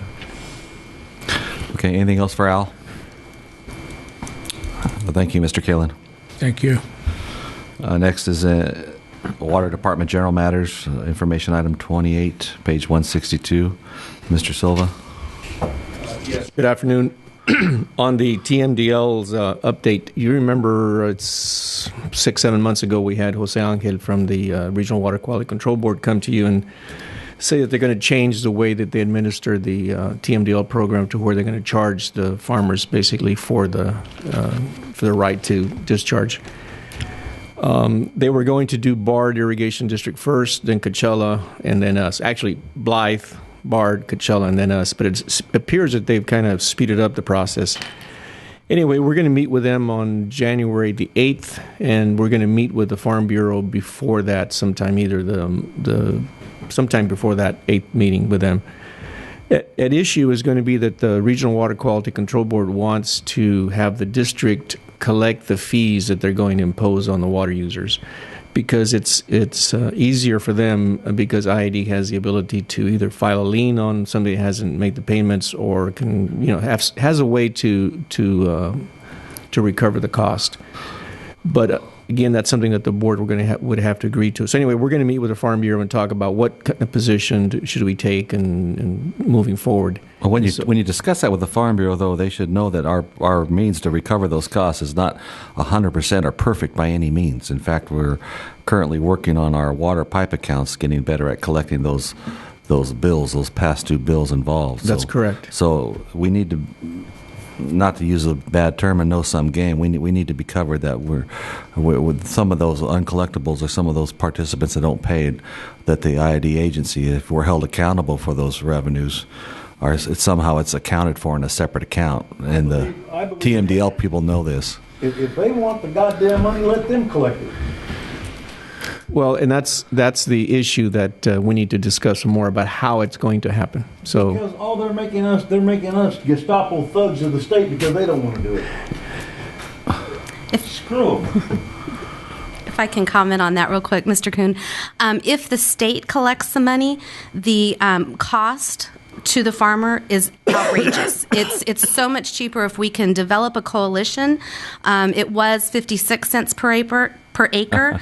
When Jose made the presentation to you, it has now grown to 75 cents per acre. But the cost... In 6 months, it's grown to 75 cents? Yes, and there is no guarantee that that will not increase before ours even starts. In fact, I'm expecting it to increase significantly, but the cost of them collecting it is, I don't even remember the number. It was something like it was something like $2 more per acre. In 10 years, it'll be $70. Exactly. To address Director Desert's concerns about the IID being liable, we're going to have to figure out some type of mechanism that if it's not paid, then they are removed from the coalition. And then they would have to answer to the regional board directly, which would be an additional cost to a grower. So it is to the grower's benefits to be in the coalition if we so choose to establish one, just similar to what we have now. But we need to have that discussion, figure out what we are all going to do to work together in this process. And I do believe that we need to definitely work together because we're in it together. Good to know that it's in your scope for the TMDL Absolutely. program, so if there is an alternative path in case some participants aren't paying their fair share. Absolutely. We have the same concerns, the liability that we would have or you would have to the state. We just have to make sure that it's written properly to protect all parties. But also to help the growers out as well. In response to the other areas, they are in the process of developing their conditional waivers in Riverside and Palo Verde. I believe Palo Verde is further along than Riverside. Riverside is just starting. They've already developed their coalition. Bard is in the process as well, but they have not established their coalition as of yet. So the promise that we were given that once they are all done, then they will come to us has just been thrown out. Okay. So, thank you. So if IID were to fill this role, it ought to be on a pass-through basis. I think we'd be uncomfortable in an enforcement role with levies or liens. Yeah, I think like Lindsay says, I think the thought is that if somebody doesn't pay, the penalty is that they have to pay directly to the state. So we don't get in the middle of that. Yeah, we're just going to have to sit down and pencil everything out and figure out what is the best way to protect all of us. The best way is move to Texas. Unfortunately, we can't move that farmland to Texas. So that would be done on an annual basis, is that right? I don't know if it's. I thought it was twice a year. I don't remember. No, the per acre charge is annually. Annually? Yes. Okay. Yeah. So it'd be with our water service fee or whatever, that $4 per acre. The water availability. Water availability. It could be tied into the water availability because it's not a per acre foot charge; it's a per acre charge. So again, we just it's have the to same calculation, right, per acre. Yeah, we just have to sit down and pencil out what the best way to do it because we really don't know. We don't have the answers right now, but I think putting our heads together, we'll be able to come up with something. Essentially, it's like the utility tax where we give the money back to cities. It's an adder to the bill. Yes. Okay. Yeah, the 75 cents per acre goes directly to the state. Nothing stays here at all. Anything else you want to tack on the bill or no? We need to have. Farm Bureau charge? Well, that's the discussion we need to have because there will be an administrative cost associated with this TMDL program as what we are experiencing now. So, again, we need to work together because we're all in it together and how best benefit all of us and protect the growers and be as cost effective and the as low to the growers as possible. Next item I had was water use projection. We're close to the end of the year. I think we're going to be somewhere about 95,000, somewhere in there. This year we don't have any cutout scheduled for our main canals. Normally when we do cut them out, it's the week usually between Christmas and New Year. But again, this year we don't have any projects that we need to have any main canal cutouts. And that's all I had on my agenda. If there's any other questions, I can try to answer them. I like that. I have one. Well, two actually. One is the on-farm. I was just wondering why it wasn't listed because we're at the end of the year, and I don't think you wanted to get heat at the end of the year. But I'm very disappointed that we haven't signed up more projects. That there isn't a reporting at the end of the year meeting that we actually see what the problems are. And The I don't know if Darren's sick, but no, Darren still feels that he can get most of those contracts out there working. We got everybody that we have in David's and Darren's office working out those issues with water. The baselines is the big issue, so we still think that we can get quite a few of them done. And it would seem that you could pull it out of the computer and just put it on paper and then work out the baselines. That's basically what they're doing. And, okay. And so we still hope to get quite a few of those done by the end of the year. And again, even if we don't have the contract signed at the end of the year, as long as the grower agrees on the numbers IID and the grower agree on the amount of water, we still think that we can book it for 2013, even if the contract's actually signed after the date. So that's the number that was reported yesterday at the Farm Bureau meeting was 10,000 acre feet. Right. We're still hoping to be able to do that. Acquire for on-farm conservation in 2013. So does the process that we give that number to the Bureau, then they come and audit our books, and by then we'll have everything signed? That's correct. That's what the plan is, yeah. Is that right, Tina? Ideally. Because normally we don't find out a number till July what they actually agree to.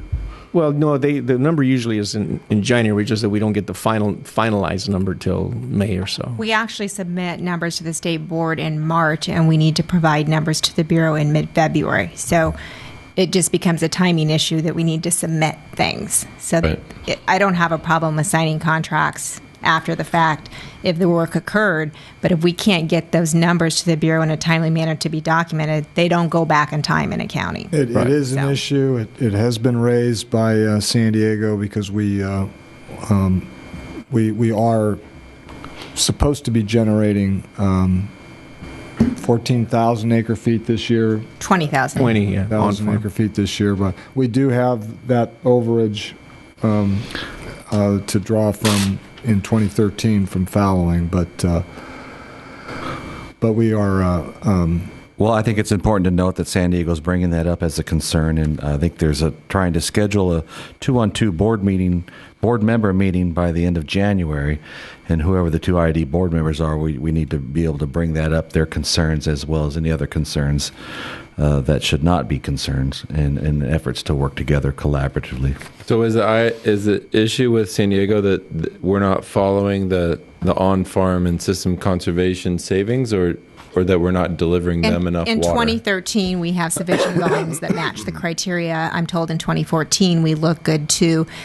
We have the benefit of the solar water that allows us to use some of the seepage pump water to meet those efficiency conservations. The real constraint appears to be 2015 on. So we're okay now, but in order to generate in 2015, the volume 60,000 acre feet plus an incremental volume for Coachella. So we just need to get started. So we just need to issue the MWA for system conservation faster, I guess. That's true too. All it would take is a waiver on San Diego's part, but for them to have raised it as an issue, the board needs to be aware that you'll hear about it. Well, please, in January, when we have those 2-on-2 meetings, let's address that issue and all other issues that may be slowing us down for any kind of progress. But just so everybody knows, 2013 is good. 2014, we're on track. Right. And then, Jesse, fallowing, I know we had the January 1 fallowing start date. Did any more people sign up? Or yes, we had projected 17,000. We ended up, I think David told us this morning, 30,000 acre feet for the calendar year, which is quite a bit more than we had projected.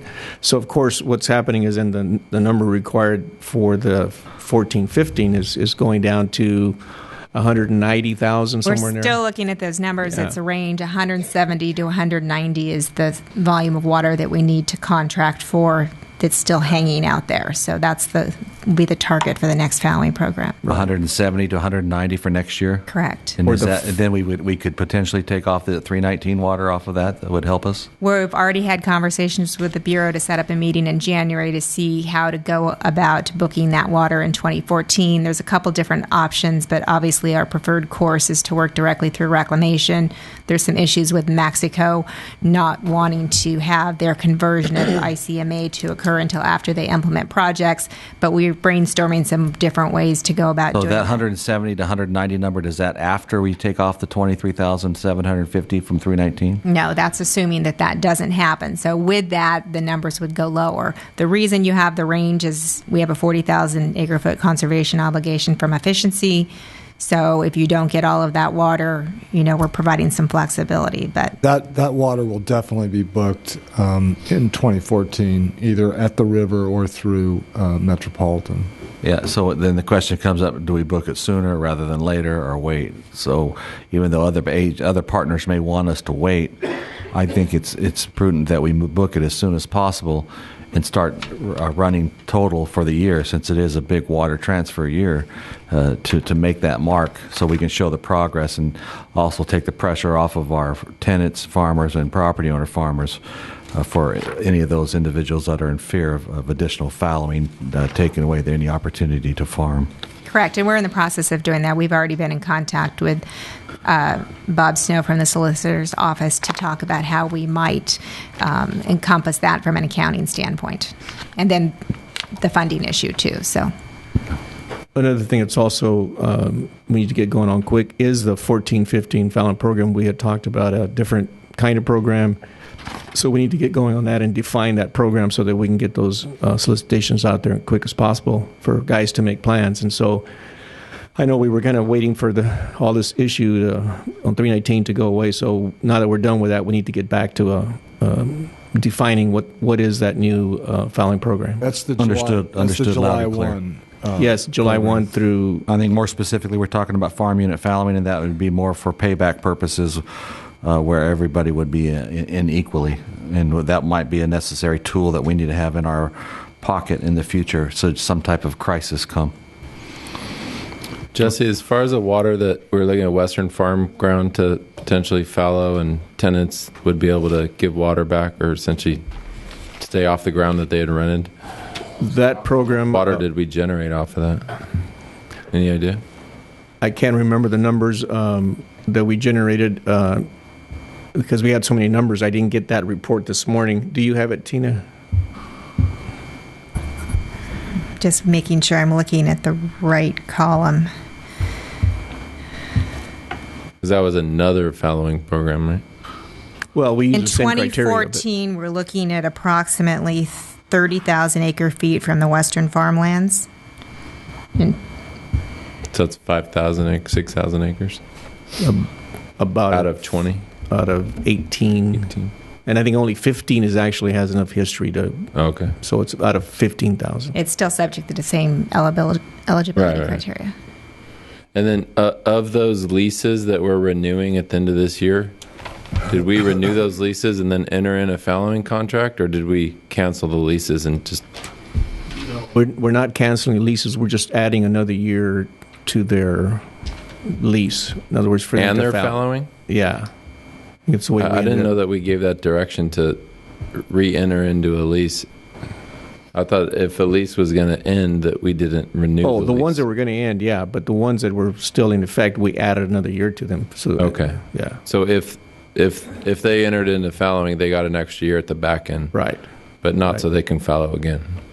Well, yeah. Well, it depends on what we want to do in the future, but no, that wasn't the plan now. Okay. Okay. Is that everything, Jesse, for Well, water? I think Director Benson also had some questions on EDP. I know Ben Brock is here in case you wanted to ask about Put anything. Ben on the spot. We didn't get to the procedures, Ben, but I was trying to figure out how many people appealed and what we're doing about appeals. Is that going to be done internally? Yes, it's being handled internally. First of all, it's a two-step process. One is a recalculation, and the deadline for those requests, which is required if they're to appeal it.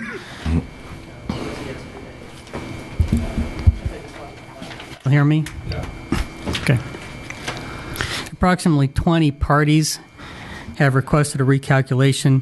Most of these we've been able to address very quickly. Issues with combining the history from multiple fields where they took all the deliveries for multiple fields on one gate, be it for the entire 10-year period or a couple years on the front end, a couple years on the back end when you had a tenant change. Mostly pretty straightforward. We still have a few pending, one rather large request that arrived yesterday.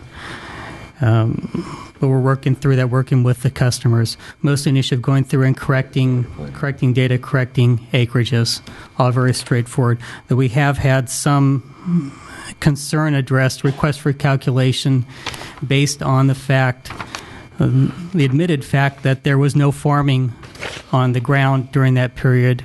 It was out of production, or they had an aggressive conservation measure in place so they use very little water, so the field has very little history. But that is not an error in the calculation of the apportionment. That is a function of the apportionment method chosen, where the historical component, using a 10-year average, including the years when it wasn't farmed, results in a low historical component. About 11,000 acres total were affected by request for a calculation. The comment I'd have is when we received our histories, it was just a number, and you don't really get the 10-year look at our fields. And I know it's a lot more cumbersome to do that, but as this gets more involved, and I think as we work through this year, it was hard for me to distinguish where there might be a discrepancy in history, because I could go back on my records by field, but I can't average it all up and then drop the high and the low. And it's more of how the data is delivered to the end user that was hard for me to read. Oh, if we stick with this method of apportionment, we'll work on the notification process in the future. We're trying to strike a balance between just swamping people with data and giving them something they could work with. That data for the 10-year history, the high and the low that was taken out, has been provided to people when they request a recalculation, so they can go over that. All right, thanks. Yeah, Mr. Brock, I'd like to commend you on all your efforts on EDP and working with these farmers on their histories. We weren't sure we were able to do a 50-50 model utilizing any type of historical data, and I think you've been a great asset to the IID in order to accomplish that. And I'm surprised at the small amount of acres of appeals that have been processed or sent to you for processing, and I'm very appreciative also at the speed that you've processed the ones that you have received. I thought it was going to be a mountain of work, a larger appeal process, and I haven't quite seen it. And I do know this for sure, that all the property owners and the irrigators out there are much more aware of their water histories and are watching it closer now than they would have been had we not done the last 2 years of equitable distribution, or especially this last year incorporating the historical model. So there have been a lot of positive that have come out of this, none more so than your engagement here at the IID. Well, thank you. There have been many people involved in making this happen. I'm just one of them. Right. I wasn't here to hear that either. Go home, go sleep. Okay, next up is the Information 29, Amendment Number 10 to the Service Agreement for the Local Entity Coordinator, Gustavo Raza. Yep. 163. Good afternoon. Oh, sorry about that. Good afternoon again, directors. Before you is the information item President Desert mentioned for Gustavo. And I think the key things are that it is for next year. It's the same amount, the $50,000 for the year, and it's still within the original scope of work. There's no additions, and we'll be bringing them back on January the 7th. And can answer any questions. I have a question. Oh, I have a couple of questions. Oh, good. Okay. Then, what is the remaining life of this program in years? First of all, it's been 4, 5 years, maybe? It's to mitigate as long as there's fallowing, so Okay. 2017. At least. Yeah. Okay. So it may go a year in process afterwards, but Right. we will mitigate up to 2017 right now. Okay. I would like to suggest to the board and to our general manager, being the fact that it's more than just 1 or 2 years, that we look at this program from just from the perspective of the year I've been here, we lost Mr. Sampson. How are we going to replace him? It definitely caused some pain and agony with regards to the workload on Mr. Reza. I was asking about the performance standards, and I think there's a lot that's being asked of Mr. Reza, and he's spread out very thin. And he said he does all the auditing and the program execution and so on. I would like to for you to consider paying Mr. Reza on a month-to-month until we're able to look at this in a more comprehensive way to make the program better.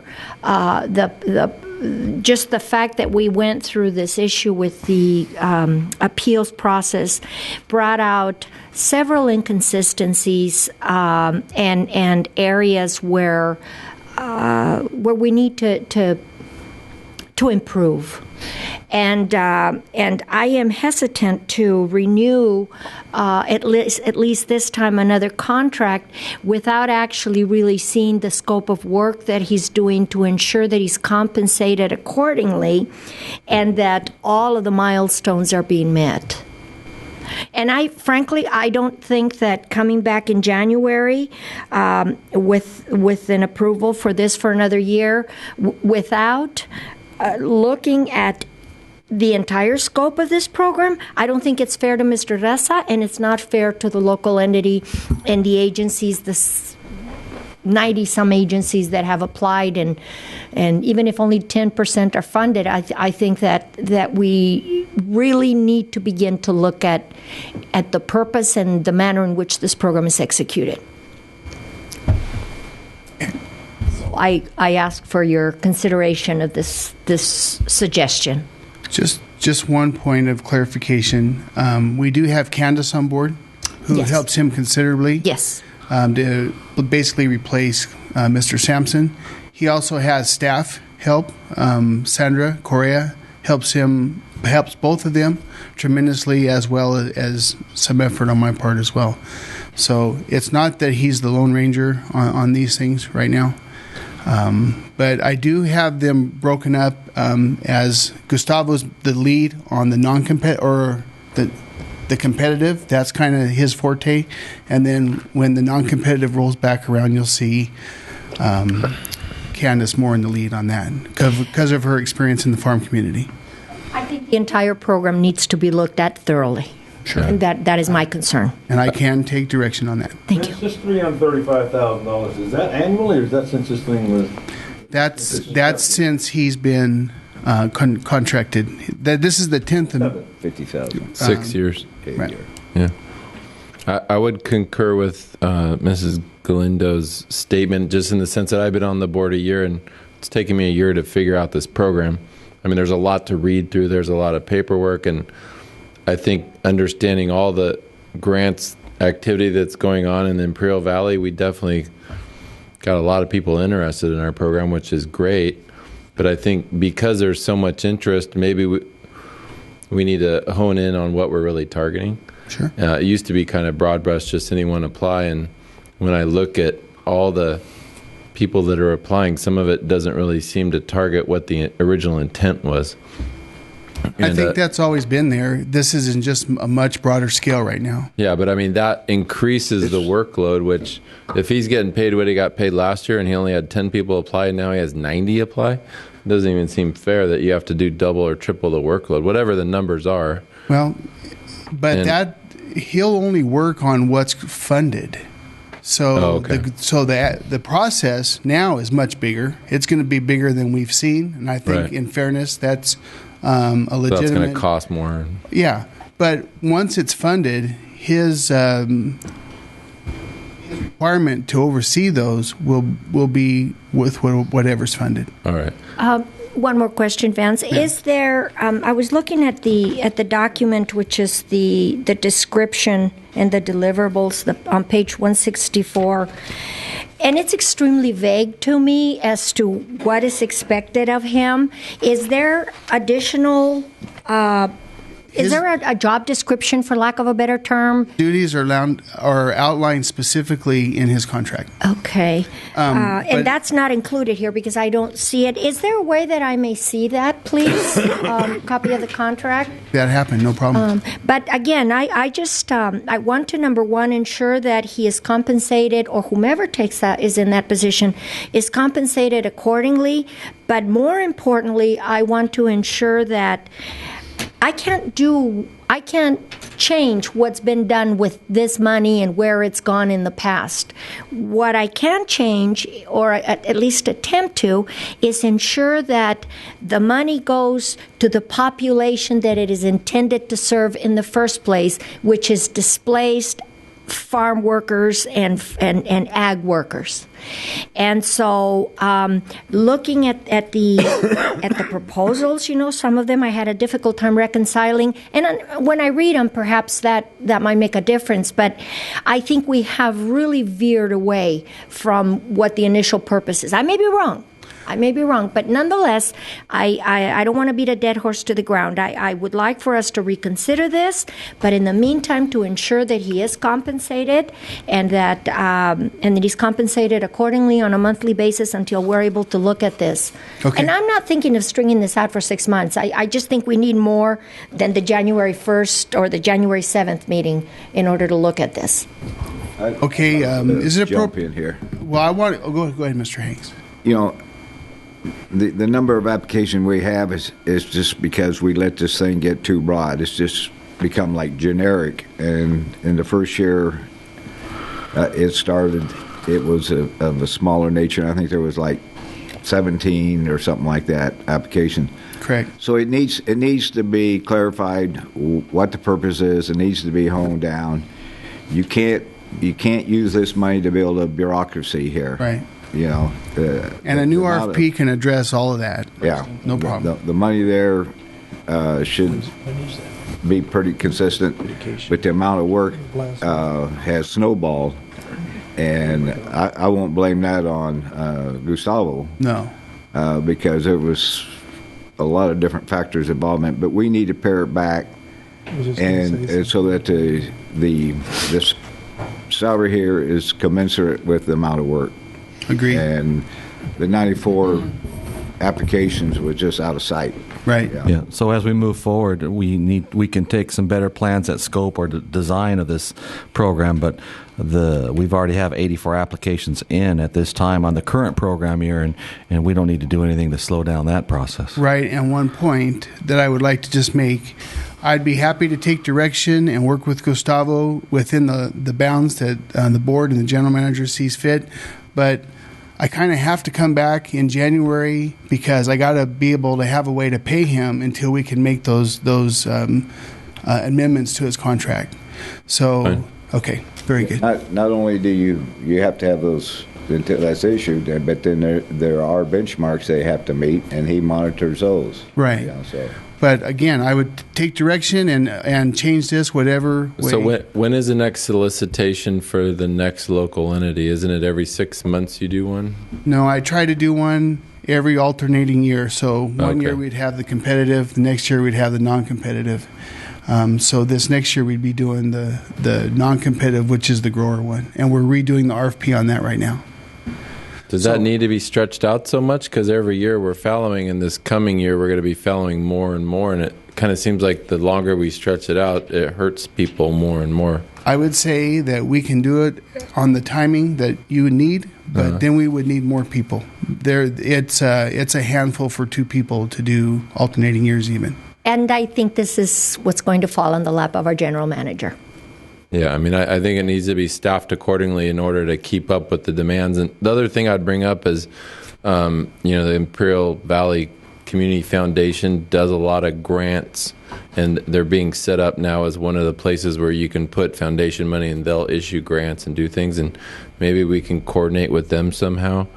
I'm just throwing it out there because they're a local Imperial Valley nonprofit that's focused on nonprofit grants, and it's something that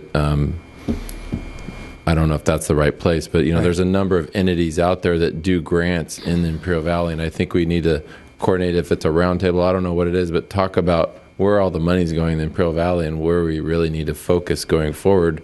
Right. And if farm workers or not, if we didn't get enough people signing up, we need to focus on what the agenda is going forward to try to develop the Imperial Valley. Okay. I'll follow up with Mr. Brook, and we'll decide how best to come back in January. All right, very good. And then that's everything on this item. Yes. So our last item, Mr. Stills, is the Energy Department General Matters. Yes, sir. I'd first like to, since we're not going to be meeting between now and next week, wish all of you a Merry Christmas. And so something is important.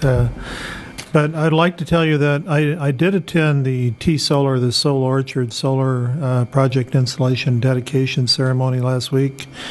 And this project is conveniently built on IID land adjacent to our steam generating station and displaces enough annual emissions equivalent to taking 4,200 cars off the road.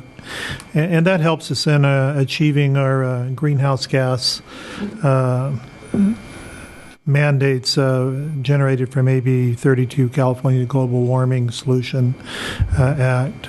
The solar plant's capable of generating 20 megawatts of renewable energy, which is about 2% of our RPS requirement. And it'll power approximately 12,000 homes, which is about 75% of the homes in El Centro. So it'll help us.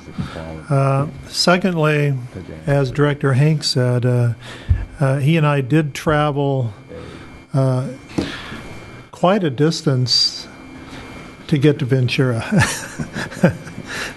We went all over the western United States, I think, to get there and back. But it was quite a long day, and we did meet with David Olson, who was on the Board of Governors of the Cal ISO. And we were talking about IID's Strategic Transmission Expansion Plan, or STEP, and the Salton Sea Renewable and Restoration Initiative. In that conversation, initially it became evident that the Cal ISO has wed itself to a combination of solar resources backed up by gas turbines attempting to handle the ramp swings. But Mr. Olson did tell us that they had presently, I believe it was 1,200 megawatts of gas contracted. But he also said that they weren't realizing their greenhouse gas emission targets because of the gas, but they needed their fast ramping capabilities. And we informed Mr. Olson that geothermal had perfected the ability to ramp quickly. And we also told him that we would have Bob Sullivan and Ormat contact him and educate him on the ramping capabilities of geothermal. I received an email. I talked to Bob, received an email today. He emailed some information to Mr. Olson on the ramping capabilities of geothermal and is following up trying to contact him in a face-to-face meeting so they can further that discussion. But Mr. Olson did say, after we informed him of that capability, that if that was in fact true, if they could ramp, that he would be pushing the Cal ISO and the CPUC to come up with a all renewable energy alternative to handle the state's energy needs moving forward, and to help offset that greenhouse gas air quality issue that they're not being able to meet right now, which would include the geothermal here in Imperial Valley. And our STEP would be a big portion of that. He did really like our transmission plan. I think Jim can probably tell you that he was kind of gushing about it towards the end of our conversation as being a real probable solution. Do you want to say anything about that? Yeah, I think in his mind, he saw it pretty much as solving California's problem. Yeah. It's a real important issue. And I think on our geothermal, instead of pushing it as a base load, we need to move towards the environmental side of it and push that direction. I agree moving towards that environmental side, but we've also got to look at what we've learned about the business side of the energy business, the purchase power agreements, the PPAs, and if there's any type of a competitive nature between one green or renewable resource to another, we need to learn how to bridge those two, work them together, rather than have them single out anything that's smaller and perhaps unique to the Imperial Valley as geothermal for the allure of solar. So I think geothermal can be that redundant backup to a solar plant. We have the ground around the Salton Sea to do both. I think the capability of the geothermal plants to ramp is going to play very large in decisions made in the state. And they see it, especially with this EIM market that's coming, the ability to sell in energy rather than just capacity will be huge for this down here. And if you look at Tina's presentation with the possibility of losing Hoover Dam generation on top of songs, on top of once-through cooling, you're going to see the geothermal down here. It has to become a solution. I mean, so we just need to be pushing the right issues within the state.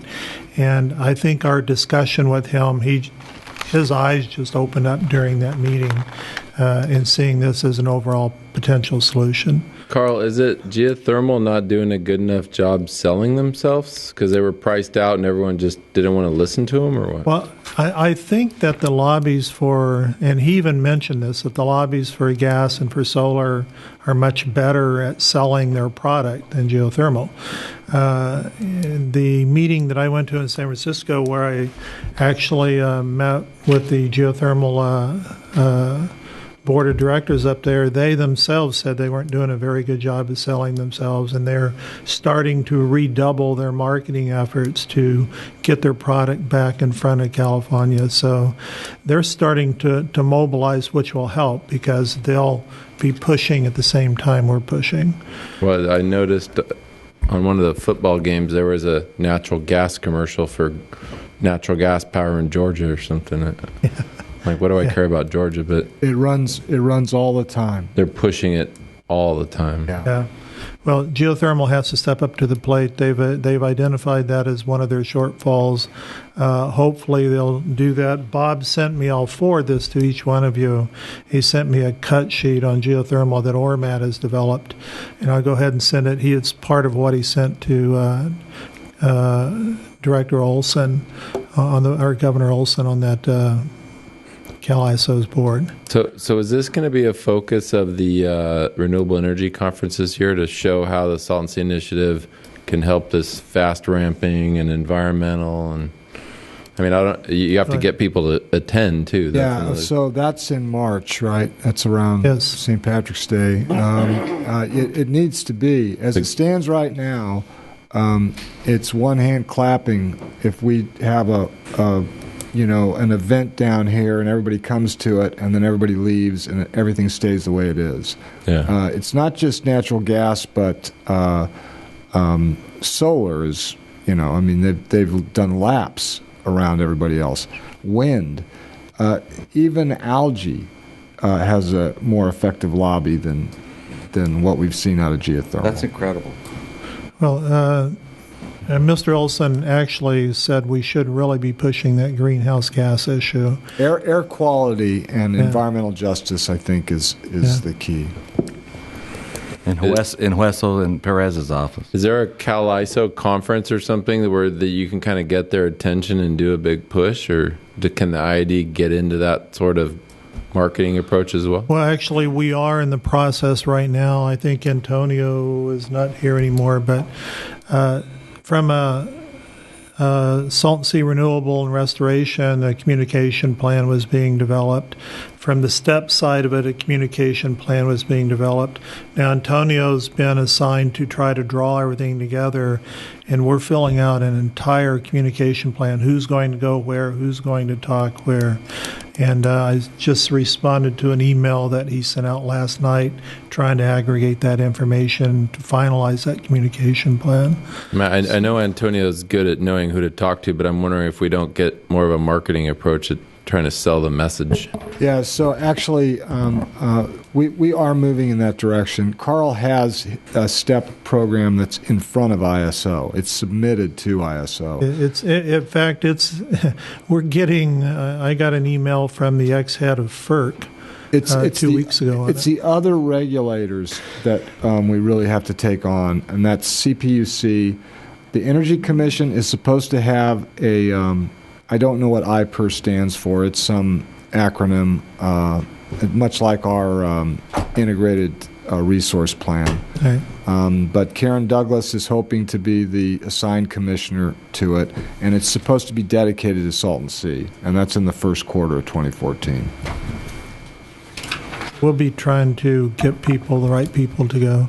But segueing into their integrated resource plan, or IRP, in discussions with General Manager Kelly, we were going to bring that to you just by itself, but we're going to put a framework for a strategic plan together around that, and I think the whole company will be bringing a framework, hopefully in January in a workshop, along with backing it up with the IRP.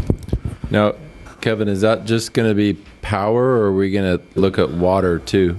So from a standpoint of global perspective of IID. So Carl has a freestanding IRP that necessarily extends beyond 2014, and what we'll do is use that as a jumping off point for water and enterprise for 5 years.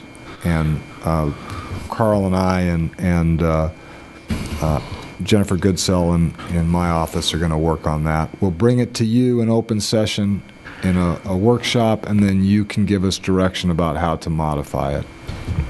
Speaking of workshops, we got more people behind that door than a Walmart on Black Friday, so we better get them in here. There's people waiting out there for the workshop. Oh, hell, can't you hear them? Yeah, I can. Carl, is that everything?